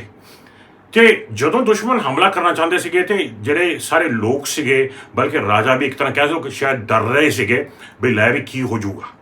ਉਦੋਂ ਆਇਜ਼ਾਇਆ ਜਿਹੜਾ ਪ੍ਰੋਫਿਟ ਸੀ, ਨਬੀ ਸੀ, ਉਹ ਆਂਦਾ ਆ ਤੇ ਆ ਕੇ ਕਹਿੰਦਾ ਆ ਰਾਜੇ ਨੂੰ, ਕਹਿੰਦਾ ਵੀ ਰਾਜਾ, ਜਿਹੜੇ ਦੁਸ਼ਮਣ ਆਣਗੇ ਆ ਕੇ ਤੇਰੇ ਤੇ ਹਮਲਾ ਕਰਨ ਦੀ ਕੋਸ਼ਿਸ਼ ਕਰਨਗੇ, ਲੇਕਿਨ ਪਰਮੇਸ਼ਰ ਉਸ ਦੁਸ਼ਮਣ ਨੂੰ ਇਸ ਤਰ੍ਹਾਂ ਭਜਾਵੇਗਾ, ਇੱਦਾਂ ਭੱਜਣਗੇ ਉਹ ਜਿੱਦਾਂ ਕਿਸੇ ਨੂੰ ਭਾਜੜਾਂ ਪਈਆਂ ਹੁੰਦੀਆਂ ਨੇ। ਇੱਕ ਵੀ ਬਾਲ ਬਿੰਕਾ ਨਹੀਂ ਹੋਵੇਗਾ ਕਿਸੇ ਵੀ ਇੱਕ ਯਹੂਦੀ ਦਾ। ਸੋ ਪਰਮੇਸ਼ਰ ਦਾ ਵਚਨ ਕਹਿੰਦਾ ਹੈ ਬਿਲਕੁਲ ਉਸੇ ਤਰ੍ਹਾਂ ਹੀ ਹੋਇਆ ਕਿ ਜਦੋਂ ਦੁਸ਼ਮਣ ਨੇ ਆ ਕੇ ਹਮਲਾ ਕੀਤਾ, ਸੀਰੀਅਨ ਲੋਕਾਂ ਨੇ ਆ ਕੇ ਹਮਲਾ ਕੀਤਾ ਇਜ਼ਰਾਈਲ ਦੇ ਉੱਤੇ ਤੇ ਉਹਨਾਂ ਦੀ ਸੈਨਾ ਦੇ ਉੱਤੇ, ਪਰਮੇਸ਼ਰ ਦਾ ਵਚਨ ਕਹਿੰਦਾ ਕਿ ਦੁਸ਼ਮਣ ਜਿਹੜਾ ਸੀ ਉਹ ਇੰਜ ਭੱਜਿਆ ਹੈ। ਇਸ ਤਰ੍ਹਾਂ ਪਰਮੇਸ਼ਰ ਨੂੰ ਜਿੱਤ ਦਿੱਤੀ। ਜਿਹੜਾ ਰਾਜਾ ਸੀਗਾ ਐਜ਼ੇਕੀਆ, ਉਹ ਰਾਜਾ ਹੈਰਾਨ ਹੋ ਗਿਆ ਦੇਖ ਕੇ, ਵਾਓ, ਹੈਰਾਨ ਹੋ ਗਿਆ ਦੇਖ ਕੇ ਵੀ ਲੈ ਵੀ ਦੁਸ਼ਮਣ ਤਾਂ ਐਂ ਭੱਜਿਆ, ਵਾਓ, ਵੀ ਮੇਰੇ ਵਿੱਚ ਕੋਈ ਐਸੀ ਕੋਈ ਖਾਸੀਅਤ ਆ ਬਈ, ਵਾਹ, ਮੈਨੂੰ ਪਰਮੇਸ਼ਰ ਇੰਨਾ ਪਿਆਰ ਕਰਦਾ ਹੈ ਵੀ ਮੈਂ ਇੰਨਾ ਚੰਗਾ ਰਾਜਾ ਹਾਂ, ਬਈ ਮੈਂ ਇੰਨਾ ਓਬੀਡੀਐਂਟ ਹਾਂ ਕਿ ਪਰਮੇਸ਼ਰ ਨੇ ਤਾਂ ਮੇਰੀ ਕਹਿ ਲਓ ਕਿ ਰੱਖ ਲਈ। ਸਾਰਿਆਂ ਦੇ ਲੋਕਾਂ ਦੇ ਸਾਹਮਣੇ, ਸਾਰੇ ਦੂਸਰੇ ਦੇਸ਼ਾਂ ਦੇ ਸਾਹਮਣੇ ਦੁਸ਼ਮਣ ਦੀਆਂ ਧੱਜੀਆਂ ਉਡਾ ਦਿੱਤੀਆਂ, ਦੁਸ਼ਮਣ ਐਂ ਭੱਜਿਆ। ਇਸ ਤਰ੍ਹਾਂ ਪਰਮੇਸ਼ਰ ਨੇ ਦੁਸ਼ਮਣ ਨੂੰ ਮਾਰਿਆ ਕਿ ਹਾਰ ਗਿਆ ਬਿਲਕੁਲ ਉਹ, ਹੈ ਵੀ ਇਹਨੂੰ ਕੁਝ ਵੀ ਨਹੀਂ ਹੋਇਆ। ਇਹ ਜੇ ਸੋਚ ਹੀ ਰਿਹਾ ਸੀਗਾ, ਸ਼ਾਇਦ ਕਹਿ ਹੀ ਰਿਹਾ ਹੋਇਆ ਕਿਸੇ ਦੇ ਨਾਲ ਗੱਲ ਹੀ ਕਰ ਰਿਹਾ ਹੋਇਆ, ਵਾਓ ਆਈ ਐਮ ਸਪੈਸ਼ਲ ਗਾਈ, ਹੈ ਨਾ। ਆਇਜ਼ਾਇਆ ਪ੍ਰੋਫਿਟ ਆਂਦਾ ਆ ਤੇ ਆ ਕੇ ਰਾਜੇ ਨੂੰ ਕੁਛ ਕਹਿੰਦਾ ਆ। ਕੀ ਕਹਿੰਦਾ ਆ ਦੇਖਾਂਗੇ ਆਪਾਂ ਧਿਆਨ ਦੇ ਪਰਮੇਸ਼ਰ ਦੇ ਵਚਨ ਦੇ ਵਿੱਚ। ਕਹਿੰਦਾ ਆ 2 King chapter 19 verse 34 ਦੇ ਵਿੱਚ ਲਿਖਿਆ ਆ, ਆਇਜ਼ਾਇਆ ਪ੍ਰੋਫਿਟ ਆ ਕੇ ਰੱਬ ਵੱਲੋਂ ਇੱਕ ਸੁਨੇਹਾ ਦਿੰਦਾ, ਕਹਿੰਦਾ ਆ ਰੱਬ ਕਹਿੰਦਾ I will defend this city and save it. I will defend my city and I will save my city. ਮੈਂ ਆਪਣੇ ਇਸ ਦੇਸ਼ ਨੂੰ ਡਿਫੈਂਡ ਵੀ ਕਰਾਂਗਾ, ਰੱਬ ਕਹਿੰਦਾ ਆ, ਤੇ ਮੈਂ ਆਪਣੇ ਇਸ ਦੇਸ਼ ਨੂੰ ਸੇਵ ਵੀ ਕਰਾਂਗਾ, ਬਚਾਵਾਂਗਾ ਵੀ, ਫॉर ਮਾਈ ਸੇਕ, ਰੱਬ ਕਹਿੰਦਾ ਆ, ਮੇਰੇ ਕਰਕੇ, ਮੇਰੇ ਨਾਮ ਕਰਕੇ, ਮੇਰੇ ਸਦਕੇ, ਮੈਂ ਆਪਣੇ ਸਦਕੇ, ਆਪਣੇ ਨਾਮ ਦੇ ਸਦਕੇ ਇਜ਼ਰਾਈਲ ਨੂੰ ਬਚਾਵਾਂਗਾ। ਤੇ ਲਿਖਿਆ ਫॉर ਮਾਈ ਸੇਕ and for the sake of David my servant, ਮੈਂ ਆਪਣੇ ਨਾਮ ਦੇ ਸਦਕੇ ਤੇ ਮੈਂ ਦਾਊਦ ਦੇ ਸਦਕੇ, ਦਾਊਦ ਦੇ ਕਾਰਨ ਮੈਂ ਆਪਣੇ ਸਿਟੀ ਨੂੰ, ਆਪਣੇ ਇਜ਼ਰਾਈਲ ਨੂੰ, ਆਪਣੇ ਲੋਕਾਂ ਨੂੰ ਬਚਾਵਾਂਗਾ ਦੁਸ਼ਮਣ ਤੋਂ। ਜਾਨੀ ਕਿ ਆਇਜ਼ਾਇਆ ਪ੍ਰੋਫਿਟ ਨੇ ਆ ਕੇ ਰਾਜਾ ਐਜ਼ੇਕੀਆ ਨੂੰ ਆਖਿਆ, ਕਿਹਾ ਆ, ਕਹਿੰਦਾ ਨਹੀਂ ਰਾਜਾ, ਤੇਰੇ ਕਰਕੇ ਨਹੀਂ, ਰੱਬ ਨੇ ਤੈਨੂੰ, ਤੇਰੇ ਸਾਰੇ ਦੇਸ਼ ਨੂੰ, ਸਾਰੇ ਇਜ਼ਰਾਈਲ ਨੂੰ ਦਾਊਦ ਦੇ ਕਾਰਨ ਬਚਾ ਲਿਆ, ਦਾਊਦ ਦੇ ਕਰਕੇ ਬਚਾ ਲਿਆ। ਜਾਨੀ ਕਿ ਦਾਊਦ ਨੇ ਜਿਹੜੇ ਚੰਗੇ ਕੰਮ ਕੀਤੇ ਸੀ, ਦਾਊਦ ਨੇ ਜਿਹੜੇ ਲੋਕਾਂ ਦੀ ਮਦਦ ਕੀਤੀ ਸੀ, ਦਾਊਦ ਨੇ ਜਿਹੜੇ ਪਰਿਵਾਰਾਂ ਦਾ ਮਦਦ ਕੀਤਾ ਸੀ, ਦਾਊਦ ਓਬੀਡੀਐਂਸ ਦੇ ਵਿੱਚ ਚੱਲਿਆ, ਆਗਿਆਕਾਰੀ ਦੇ ਵਿੱਚ ਚੱਲਿਆ, ਉਹਨੇ ਪਰਮੇਸ਼ਰ ਨੂੰ ਪ੍ਰਸੰਨ ਕੀਤਾ। 305 ਸਾਲ ਦੀ ਗੱਲ ਹੈ, 305 ਸਾਲ ਪਹਿਲਾਂ ਜੋ ਦਾਊਦ ਵੀ ਬੀਜ ਗਿਆ, ਉਹਦੀ ਬਰਕਤ ਅੱਜ ਇਜ਼ਰਾਈਲ ਕੱਟ ਰਿਹਾ 300 ਸਾਲ ਬਾਅਦ। ਦੇਖੋ ਧਿਆਨ ਨਾਲ ਤੁਸੀਂ, ਅੱਜ ਪਰਮੇਸ਼ਰ ਨੇ ਇਜ਼ਰਾਈਲ ਨੂੰ ਬਚਾ ਲਿਆ ਦਾਊਦ ਦੇ ਸਦਕੇ, ਦਾਊਦ ਦੇ ਕਾਰਨ, ਦਾਊਦ ਦੇ ਚੰਗੇ ਕੰਮਾਂ ਦੇ ਕਾਰਨ, ਦਾਊਦ ਨੇ ਜੋ ਬੀਜ ਬੀਜੇ ਸੀ ਉਹਨਾਂ ਬੀਜਿਆਂ ਦੇ ਕਾਰਨ। ਯਾਨੀ ਕਿ ਅੱਜ ਜਦੋਂ ਤੁਸੀਂ ਬੀਜ ਬੀਜੋਗੇ ਆਪਣੇ ਚਾਰੋਂ ਪਾਸੇ ਲੋਕਾਂ ਦੀਆਂ ਜ਼ਿੰਦਗੀਆਂ ਦੇ ਵਿੱਚ, ਭੈਣ ਭਰਾਵਾਂ ਦੀਆਂ ਜ਼ਿੰਦਗੀਆਂ ਦੇ ਵਿੱਚ, ਅੱਜ ਜਦੋਂ ਤੁਸੀਂ ਕਿਸੇ ਜਿਹੜਾ ਜ਼ਰੂਰਤਮੰਦ ਆ ਉਹਨੂੰ ਤੁਸੀਂ ਖਾਣਾ ਖਰੀਦ ਕੇ ਦੇ ਦਿੱਤਾ, ਉਹਨੂੰ ਕੱਪੜੇ ਤੁਸੀਂ ਦੇ ਦਿੱਤੇ, ਤੁਸੀਂ ਫੂਡ ਬੈਂਕ ਨੂੰ ਭੇਜ ਰਹੇ ਹੈਗੇ ਹੋ ਖਾਣ ਪੀਣ ਦੀਆਂ ਚੀਜ਼ਾਂ, ਅੱਜ ਤੁਸੀਂ ਕਿਸੇ ਪਰਿਵਾਰ ਦੇ ਬੱਚਿਆਂ ਦੀ ਮਦਦ ਕਰ ਰਹੇ ਹੋ, ਤੁਸੀਂ ਕਿਸੇ ਨੂੰ ਕਾਉਂਸਲਿੰਗ ਕਰ ਰਹੇ ਹੋ, ਕੋਈ ਬਿਮਾਰ ਦੇ ਲਈ ਤੁਸੀਂ ਦੁਆ ਕਰ ਰਹੇ ਹੋ, ਕਿਸੇ ਤੁਸੀਂ ਇਨਕਰੇਜ ਕਰ ਰਹੇ ਹੋ, ਕਿਸੇ ਨੂੰ ਵਚਨ ਭੇਜ ਰਹੇ ਹੋ, ਤੁਸੀਂ ਗਵਾਹੀ ਆਪਣੀ ਰਿਕਾਰਡ ਕਰਕੇ ਕਿਸੇ ਨੂੰ ਵਚਨ ਸੁਣਾਇਆ, ਕਿਸੇ ਨਾਲ ਵਚਨ ਸਾਂਝਾ ਕੀਤਾ। ਅੱਜ ਜਿਉਂ-ਜਿਉਂ ਤੁਸੀਂ ਪਰਮੇਸ਼ਰ ਦੇ ਅੱਗੇ ਆਗਿਆਕਾਰੀ ਹੋ ਰਹੇ ਹੋ ਤੇ ਦੂਸਰਿਆਂ ਨੂੰ ਬਰਕਤ ਦੇ ਰਹੇ ਹੋ, ਉਹਨਾਂ ਦੀਆਂ ਜ਼ਿੰਦਗੀਆਂ ਦੇ ਵਿੱਚ ਬੀਜ ਰਹੇ ਹੋ, ਤੁਹਾਡੀਆਂ ਆਉਣ ਵਾਲੀਆਂ ਪੀੜ੍ਹੀਆਂ, ਤੁਹਾਡੇ ਬੱਚੇ ਤੇ ਤੁਹਾਡੇ ਬੱਚਿਆਂ ਦੇ ਬੱਚੇ, ਆਉਣ ਵਾਲੀਆਂ ਪੀੜ੍ਹੀਆਂ ਭਰਾਵੋ ਤੇ ਭੈਣੋ ਕੱਟਣਗੀਆਂ ਬਰਕਤਾਂ ਜੋ ਤੁਸੀਂ ਅੱਜ ਬੀਜ ਰਹੇ ਹੋ। ਸੈਕੰਡ ਵਰਲਡ ਵਾਰ ਦੀ ਗੱਲ ਆ, ਜਦੋਂ ਜਾਪਾਨੀ ਫੌਜਾਂ ਤਕਰੀਬਨ ਇਜ਼ਰਾਈਲ ਦੇ ਕੋਲੇ ਪਹੁੰਚ ਗਈਆਂ ਸੀ ਤੇ ਇਜ਼ਰਾਈਲ ਨੂੰ ਖਤਰਾ ਸੀਗਾ ਵੀ ਆ ਕੇ ਉਹਨਾਂ ਨੇ ਇਜ਼ਰਾਈਲ ਦਾ ਤੇ ਜਰੂਸਲਮ ਦਾ ਸਤਿਆਨਾਸ਼ ਕਰ ਦੇਣਾ ਹੈ। ਤੇ ਉਸ ਸਮੇਂ ਜਿਹੜਾ ਇਜ਼ਰਾਈਲੀ ਪ੍ਰੈਜ਼ੀਡੈਂਟ ਸੀਗਾ ਪ੍ਰਾਈਮ ਮਿਨਿਸਟਰ ਸੀ, ਉਹਨੇ ਗੱਲ ਕੀਤੀ ਇੰਗਲੈਂਡ ਦੇ ਪ੍ਰਾਈਮ ਮਿਨਿਸਟਰ ਦੇ ਨਾਲ। ਉਹਨੂੰ ਆਖਿਆ ਬਈ ਜੇ ਜਾਪਾਨੀ ਫੌਜਾਂ ਇੱਥੇ ਆ ਗਈਆਂ ਤੇ ਆ ਕੇ ਉਹਨਾਂ ਨੇ ਇਜ਼ਰਾਈਲ ਦਾ ਸਤਿਆਨਾਸ਼ ਕਰ ਦੇਣਾ ਆ, ਜਰੂਸਲਮ ਦਾ ਸਤਿਆਨਾਸ਼ ਕਰ ਦੇਣਾ ਹੈਗਾ ਆ, ਤੇ ਕਿਸ ਤਰ੍ਹਾਂ ਆਪਾਂ ਜਰੂਸਲਮ ਨੂੰ ਪ੍ਰੋਟੈਕਟ ਕਰਕੇ ਰੱਖ ਸਕਦੇ ਹਾਂ। ਉਸ ਸਮੇਂ ਇੰਗਲੈਂਡ ਦੇ ਪ੍ਰਾਈਮ ਮਿਨਿਸਟਰ ਨੇ ਇਹੀ ਗੱਲ ਕੀਤੀ ਸੀ। ਉਹਨੇ ਆਖਿਆ ਸੀ ਜੇ ਕੋਈ ਐਸੀ ਸੈਨਾ ਹੈ, ਜੇ ਕੋਈ ਐਸੇ ਸੋਲਜਰਸ ਹੈਗੇ ਨੇ ਜਿਹੜੇ ਤਕੜੇ ਨੇ, ਬਹੁਤ ਬਹੁਤ ਸਮਝਦਾਰ ਨੇ, ਤੇ ਕਹਿ ਲਓ ਕਿ ਬਹੁਤ ਸਿਆਣੇ ਨੇ ਤੇ ਬਹੁਤ ਹੀ ਜ਼ਿਆਦਾ ਖਾਸ ਨੇ, ਤੇ ਜਿਹੜੇ ਡਰਦੇ ਨਹੀਂ ਗੇ ਬਲਕਿ ਲੜਦੇ ਨੇ ਪੂਰੇ ਦਿਲ ਦੇ ਨਾਲ, ਪੂਰੇ ਮਨ ਦੇ ਨਾਲ, ਉਹ ਸਿੱਖ ਸੋਲਜਰਸ ਨੇ। ਤੇ ਤੁਹਾਨੂੰ ਪਤਾ ਹੈ ਵੀ ਇੰਡੀਆ ਜਿਹੜਾ ਸੀਗਾ ਉਹ ਤਕਰੀਬਨ 200 ਸਾਲ ਵਾਸਤੇ ਕਹਿ ਲਓ ਕਿ ਜਿਹੜੇ ਗੋਰੇ ਹੈਗੇ ਨੇ ਇੰਗਲੈਂਡ ਦੇ, ਉਹਨਾਂ ਦੇ ਥੱਲੇ ਰਾਜ ਕਰਦਾ ਸੀ। ਤੇ ਉਸ ਸਮੇਂ ਇੰਡੀਆ ਦੇ ਉੱਤੇ UK ਦਾ ਰਾਜ ਚੱਲ ਰਿਹਾ ਸੀ, ਗੋਰਿਆਂ ਦਾ ਰਾਜ ਚੱਲ ਰਿਹਾ ਸੀਗਾ। ਤੇ ਜਾਣੀ ਕਿ ਜਿਹੜੇ ਸਾਰੇ ਸਿੱਖ ਸੋਲਜਰ ਸੀਗੇ ਉਸ ਸਮੇਂ ਗੋਰਿਆਂ ਦੀ ਜਿਹੜੀ ਮਿਲਟਰੀ ਸੀ ਉਹਨਾਂ ਦੇ ਨਾਲ ਕੰਮ ਕਰਦੇ ਸੀਗੇ। ਸੋ ਉਸ ਸਮੇਂ ਪ੍ਰਾਈਮ ਮਿਨਿਸਟਰ ਨੇ ਇੰਡੀਆ ਵਿੱਚ ਫੋਨ ਕੀਤਾ ਤੇ ਜਿਹੜੇ ਜਨਰਲ ਉੱਥੇ ਇੰਚਾਰਜ ਸੀਗੇ ਗੋਰੇ, ਉਹਨਾਂ ਨੂੰ ਆਖਿਆ ਗਿਆ ਕਿ ਸਾਨੂੰ ਫੌਜਾਂ ਚਾਹੀਦੀਆਂ ਨੇ। ਹੁਣ ਮੈਨੂੰ ਐਗਜ਼ੈਕਟਲੀ ਯਾਦ ਨਹੀਂ ਗਾ, ਲੇਕਿਨ ਉਹਨਾਂ ਨੇ ਤਕਰੀਬਨ 6 ਪਲਾਟੂਨਸ ਉਹਨਾਂ ਨੇ ਭੇਜੀਆਂ ਬਈ ਜਾਓ, ਜਾ ਕੇ ਤੁਸੀਂ ਇਜ਼ਰਾਈਲ 'ਚ ਜਾਣਾ ਆ ਤੇ ਤੁਸੀਂ ਜਰੂਸਲਮ ਜਾਣਾ ਆ ਤੇ ਜਾ ਕੇ ਤੁਸੀਂ ਪ੍ਰੋਟੈਕਟ ਕਰਨਾ ਹੈਗਾ ਉਹਨਾਂ ਨੂੰ ਜਾਪਾਨੀ ਫੌਜਾਂ ਤੋਂ। ਤੇ ਉਹ ਪਾਣੀ ਦੇ ਜਹਾਜ਼ ਫੜ ਕੇ ਗਏ ਸੀ। ਹੁਣ ਸਟੋਰੀ ਵੈਸੇ ਤਾਂ ਬਹੁਤ ਜ਼ਬਰਦਸਤ ਆ, ਲੰਬੀ ਸਟੋਰੀ ਆ, ਲੇਕਿਨ ਮੈਂ ਦੱਸਦਾ ਹਾਂ ਸਿੱਖ ਸੋਲਜਰਸ ਇੱਦਾਂ ਲੜੇ ਸੀ, ਇਸ ਤਰ੍ਹਾਂ ਲੜੇ ਜਰੂਸਲਮ ਦੇ ਵਾਸਤੇ, ਇਜ਼ਰਾਈਲ ਦੇ ਵਾਸਤੇ, ਇਸ ਤਰ੍ਹਾਂ ਲੜੇ। ਤੁਸੀਂ ਗੂਗਲ ਕਰਕੇ ਦੇਖ ਸਕਦੇ ਹੋ, ਕਹਾਣੀ ਬਿਲਕੁਲ ਸੱਚੀ ਹੈਗੀ ਆ। ਕੁਝ ਸਾਲ ਪਹਿਲਾਂ ਹੀ ਇਜ਼ਰਾਈਲ ਦੇ ਪ੍ਰਾਈਮ ਮਿਨਿਸਟਰ ਨੇ ਇਹ ਕਹਿ ਲਓ ਕਿ ਐਕਨੋਲੇਜ ਕੀਤੇ ਸੀਗੇ ਸਿੱਖ ਸੋਲਜਰਸ। ਇੱਕ ਸਟੈਂਪ ਵੀ ਉਹਨਾਂ ਨੇ ਕੱਢੀ ਸੀਗੀ ਜਿੱਤੋਂ ਕਹਿ ਲਓ ਕਿ ਉਹਨਾਂ ਨੂੰ ਆਨਰ ਕੀਤਾ ਗਿਆ ਸੀਗਾ। ਇਸ ਤਰ੍ਹਾਂ ਲੜੇ ਸੀਗੇ ਸਿੱਖ ਸੋਲਜਰਸ ਪ੍ਰਾਪਤ ਪਹਿਲਾਂ ਇਜ਼ਰਾਈਲ ਦੇ ਵਾਸਤੇ, ਜਰੂਸਲਮ ਦੇ ਵਾਸਤੇ। ਤੇ ਜਿੱਥੇ ਤੱਕ ਮੈਨੂੰ ਪਤਾ ਕਿ ਤਕਰੀਬਨ 6-7 ਹੀ ਜਿੰਦਾ ਰਹਿ ਗਏ ਸੀ, ਬਾਕੀ ਸਾਰਿਆਂ ਨੇ ਕੁਰਬਾਨੀਆਂ ਦੇ ਦਿੱਤੀਆਂ ਇਜ਼ਰਾਈਲ ਨੂੰ ਬਚਾਉਣ ਦੇ ਵਾਸਤੇ, ਜਰੂਸਲਮ ਨੂੰ ਬਚਾਉਣ ਦੇ ਵਾਸਤੇ। ਜਾਣੀ ਕਿ ਸਿੱਖਾਂ ਨੇ ਆਪਣਾ ਲਹੂ ਡੋਲਿਆ ਇਜ਼ਰਾਈਲ ਦੇ ਵਾਸਤੇ, ਇਹ ਜਰੂਸਲਮ ਦੇ ਵਾਸਤੇ। ਸੋਚੋ ਧਿਆਨ ਦੇ ਨਾਲ। ਤੇ ਜਰੂਸਲਮ ਕਿਹੜਾ ਪਿੰਡ ਆ, ਕਿਹੜਾ ਸ਼ਹਿਰ ਆ? ਰੱਬ ਦਾ ਸ਼ਹਿਰ ਆ ਜਰੂਸਲਮ। ਜਾਣੀ ਕਿ ਪਰਮੇਸ਼ਵਰ ਦੇ ਸ਼ਹਿਰ ਨੂੰ ਬਚਾਉਣ ਦੇ ਵਾਸਤੇ ਆਪਣੇ ਲੋਕਾਂ ਨੇ, ਆਪਣੇ ਸੋਲਜਰਸ ਨੇ ਆਪਣਾ ਲਹੂ ਡੋਲਿਆ ਤੇ ਉਹਨਾਂ ਸੜਕਾਂ ਦੇ ਉੱਤੇ, ਉਹਨਾਂ ਕੰਧਾਂ ਦੇ ਉੱਤੇ ਉਹ ਲਹੂ ਡੁੱਲਿਆ ਜਿਹੜਾ ਸਿੱਖਾਂ ਨੇ ਕਹਿ ਲਓ ਕਿ ਕੁਰਬਾਨ ਕਰ ਦਿੱਤਾ ਪਰਮੇਸ਼ਵਰ ਦੇ ਵਾਸਤੇ, ਉਹਦੇ ਦੇਸ਼ ਦੇ ਵਾਸਤੇ। ਹੁਣ ਸੋਚੋ, ਵਚਨ ਕਹਿੰਦਾ ਹੈ ਕਿ ਜੋ ਵੀ ਤੁਸੀਂ ਬੀਜੋਗੇ ਤੁਸੀਂ ਉਹ ਕੱਟੋਗੇ। ਤੁਸੀਂ ਕਦੇ ਸੋਚਿਆ ਵੀ ਅੱਜ ਕਾਹਤੋਂ ਆਪਣੇ ਇੰਨੇ ਪੰਜਾਬੀ ਸੱਚੇ ਪਰਮਾਤਮਾ ਦੇ ਰਾਹ 'ਚ ਆ ਰਹੇ ਨੇ? ਤੁਸੀਂ ਸੋਚਿਆ ਵੀ ਤੁਸੀਂ ਕਾਹਤੋਂ ਅੱਜ ਪਰਮੇਸ਼ਰ ਦੇ ਚਰਨਾਂ ਵਿੱਚ ਆਏ ਹੋਏ ਹੋ? ਤੁਸੀਂ ਕਦੇ ਸੋਚਿਆ ਵੀ ਮੈਂ ਕਾਹਤੋਂ ਪਰਮੇਸ਼ਰ ਦੇ ਚਰਨਾਂ ਵਿੱਚ ਆਇਆ ਹਾਂ? ਮੈਂ ਸੋਚਦਾ ਹੁੰਦਾ ਸੀਗਾ ਵੀ ਕੀ ਗੱਲ ਹੋਈ ਵੀ ਇੰਨੇ ਜ਼ਿਆਦਾ ਪੰਜਾਬੀ ਪ੍ਰਭੂ 'ਚ ਆ ਰਹੇ ਨੇ, ਇੰਨੇ ਜ਼ਿਆਦਾ ਪੰਜਾਬੀ ਪ੍ਰਭੂ ਯਿਸੂ ਮਸੀਹ ਨੂੰ ਸਵੀਕਾਰ ਕਰ ਰਹੇ ਨੇ, ਕੁਛ ਨਹੀਂ ਪਤਾ ਲੱਗ ਰਿਹਾ ਸੀਗਾ। ਲੇਕਿਨ ਆਹ ਨਹੀਂ ਪਤਾ ਸੀਗਾ ਵੀ ਅੱਜ ਤੋਂ ਤਕਰੀਬਨ 50 ਸਾਲ ਪਹਿਲਾਂ ਸਿੱਖਾਂ ਨੇ ਆਪਣਾ ਲਹੂ ਡੋਲਿਆ ਹੈ ਇਜ਼ਰਾਈਲ ਵਾਸਤੇ, ਜਰੂਸਲਮ ਦੇ ਵਾਸਤੇ, ਪਰਮੇਸ਼ਵਰ ਦੇ ਘਰ ਵਾਸਤੇ।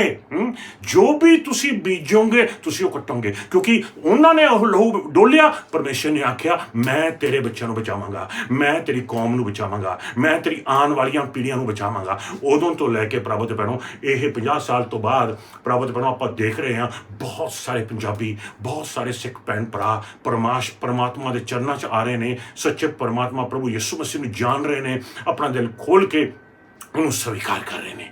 ਕੀ ਨਜ਼ਰ ਆ ਰਿਹਾ? ਨਜ਼ਰ ਇਹ ਆ ਰਿਹਾ ਕਿਸ ਤਰ੍ਹਾਂ ਆਪਣੀਆਂ ਪ੍ਰੋਬਲਮ ਸੋਲਵ ਹੋ ਸਕਦੀਆਂ ਨੇ, ਕਿਸ ਤਰ੍ਹਾਂ ਆਪਣੀ ਸਿਚੁਏਸ਼ਨ ਸੋਲਵ ਹੋ ਸਕਦੀ ਆ ਜਦੋਂ ਆਪਾਂ ਦੂਸਰਿਆਂ ਦੀ ਸਿਚੁਏਸ਼ਨ ਸੋਲਵ ਕਰਨ ਦੇ ਵਿੱਚ ਜਾਂਦੇ ਹਾਂ। ਦੂਸਰਿਆਂ ਦੀ ਪ੍ਰੋਬਲਮ ਸੋਲਵ ਕਰਨ ਦੇ ਵਾਸਤੇ ਆਪਾਂ ਉਹਨਾਂ ਦੀ ਮਦਦ ਕਰਦੇ ਹਾਂ, ਆਪਾਂ ਉਹਨਾਂ ਨੂੰ ਇਨਕਰੇਜ ਕਰਦੇ ਹਾਂ, ਆਪਾਂ ਉਹਨਾਂ ਨੂੰ ਕਾਉਂਸਲਿੰਗ ਦਿੰਦੇ ਹਾਂ, ਆਪਾਂ ਪੈਸੇ ਨਾਲ ਉਹਨਾਂ ਦੀ ਮਦਦ ਕਰਦੇ ਹਾਂ, ਆਪਾਂ ਆਪਣੀ ਤਾਕਤ ਦੇ ਨਾਲ ਉਹਨਾਂ ਦੀ ਮਦਦ ਕਰਦੇ ਹਾਂ, ਆਪਾਂ ਸਮਾਈਲ ਕਰਦੇ ਹਾਂ, ਕਿਸੇ ਨੂੰ ਆਪਾਂ ਕੋਈ ਵਚਨ ਦਿੰਦੇ ਹਾਂ, ਪਰਮੇਸ਼ਰ ਦਾ ਪ੍ਰੋਫੈਟਿਕ ਵਚਨ ਦਿੰਦੇ ਹਾਂ। ਕੁਛ ਵੀ ਜੋ ਤੁਸੀਂ ਬੀਜਦੇ ਹੋ ਦੂਸਰਿਆਂ ਦੀ ਜ਼ਿੰਦਗੀ ਦੇ ਵਿੱਚ, ਤਿਉਂ ਪਰਮੇਸ਼ਰ ਤੁਹਾਡੀਆਂ ਜ਼ਿੰਦਗੀਆਂ ਦੇ ਵਿੱਚ ਬਰਕਤ ਉਡੇਲ ਦਿੰਦਾ ਆ। ਆਮੇਨ। ਸੋ ਪ੍ਰਭੂ ਦੇ ਸਾਰੀ ਬਾਈਬਲ ਦੇ ਵਿੱਚ ਇਹ ਸੀਕ੍ਰੇਟ ਸੀ ਜਿਹੜੀ ਛੁਪੀ ਹੋਈ ਸੀਗੀ ਹਰ ਇੱਕ ਦੀ ਜ਼ਿੰਦਗੀ 'ਚ। ਜਿਉਂ ਤੁਸੀਂ ਦੇਖੋ, ਦਾਊਦ ਦੇਖ ਲਓ, ਤੁਸੀਂ ਪੁਰਾਣੇ ਨੇਮ 'ਚ ਜਿੰਨੇ ਵੀ ਨਬੀ ਹੋਏ ਨੇ, ਜਿੰਨੇ ਵੀ ਰਾਜੇ ਹੋਏ ਨੇ, ਨਵੇਂ ਨੇਮ ਦੇ ਵਿੱਚ ਦੇਖ ਲਓ, ਉਹਨਾਂ ਨੇ ਜਿਉਂ ਦੂਸਰਿਆਂ ਦੀ ਮਦਦ ਕੀਤੀ ਆ ਤੇ ਪਰਮੇਸ਼ਰ ਨੇ ਉਹਨਾਂ ਨੂੰ ਮਦਦ ਦਿੱਤੀ ਆ ਤੇ ਉਹਨਾਂ ਨੂੰ ਆਸ਼ੀਰਵਾਦ ਦਿੱਤਾ ਹੈ ਤੇ ਉਹਨਾਂ ਦੀਆਂ ਝੋਲੀਆਂ ਭਰੀਆਂ ਹੈਗੀਆਂ ਨੇ। ਆਮੇਨ। ਸੋ ਪ੍ਰਭੂ ਦੇ ਬਹੁਤ ਵੱਡੀ ਬਰਕਤ ਹੈ। ਜਾਣੀ ਕਿ ਸੈਕਰੀਫਾਈਸ ਕਰਨਾ ਆ ਆਪਾਂ ਆਪਣਾ ਸਮਾਂ ਦੂਸਰੇ ਦੇ ਵਾਸਤੇ। ਨਹੀਂ ਜੀ ਮੇਰੇ ਕੋਲ ਤਾਂ ਟਾਈਮ ਹੈ ਨਹੀਂ ਗਾ ਅੱਜ, ਸੌਰੀ ਮੈਂ ਤਾਂ ਨਹੀਂ ਜੀ ਤੁਹਾਡੇ ਲਈ ਪ੍ਰੇ ਕਰ ਸਕਦਾ, ਮੈਂ ਤਾਂ ਨਹੀਂ ਆ ਸਕਦਾ, ਸੌਰੀ ਮੈਂ ਤਾਂ ਨਹੀਂ ਤੁਹਾਨੂੰ ਕਾਉਂਸਲਿੰਗ ਦੇ ਸਕਦਾ, ਸੌਰੀ ਮੈਂ ਤਾਂ ਨਹੀਂ ਤੁਹਾਡੇ ਨਾਲ ਪਰਮੇਸ਼ਰ ਦਾ ਵਚਨ ਸਾਂਝਾ ਕਰ ਸਕਦਾ। ਨਹੀਂ, ਪ੍ਰਭੂ ਦੇ ਬਣੋ, ਹਰ ਇੱਕ ਅਪਰਚੁਨਿਟੀ ਨੂੰ ਜਾਣ ਨਾ ਦਿਓ। ਜਦੋਂ ਵੀ ਦਰਵਾਜ਼ਾ ਖੁੱਲ੍ਹਦਾ ਤੁਹਾਡੇ ਸਾਹਮਣੇ, ਕਦੇ ਨਾ ਕਰੋ। ਹਮੇਸ਼ਾ ਕਹੋ ਆਮੇਨ ਪ੍ਰਭੂ ਜੀ, ਮੈਂ ਜਾਵਾਂਗਾ, ਆਮੇਨ ਪ੍ਰਭੂ ਜੀ, ਆਮੇਨ। ਜਦੋਂ ਦਰਵਾਜ਼ਾ ਖੁੱਲ੍ਹਦਾ, ਪਰਮੇਸ਼ਰ ਖੋਲ ਰਿਹਾ ਹੁੰਦਾ ਤੈਨੂੰ ਬਰਕਤ ਦੇਣ ਦੇ ਵਾਸਤੇ, ਪਰਮੇਸ਼ਰ ਤੇਰੇ ਲਈ ਦਰਵਾਜ਼ਾ ਖੋਲ ਰਿਹਾ ਆ।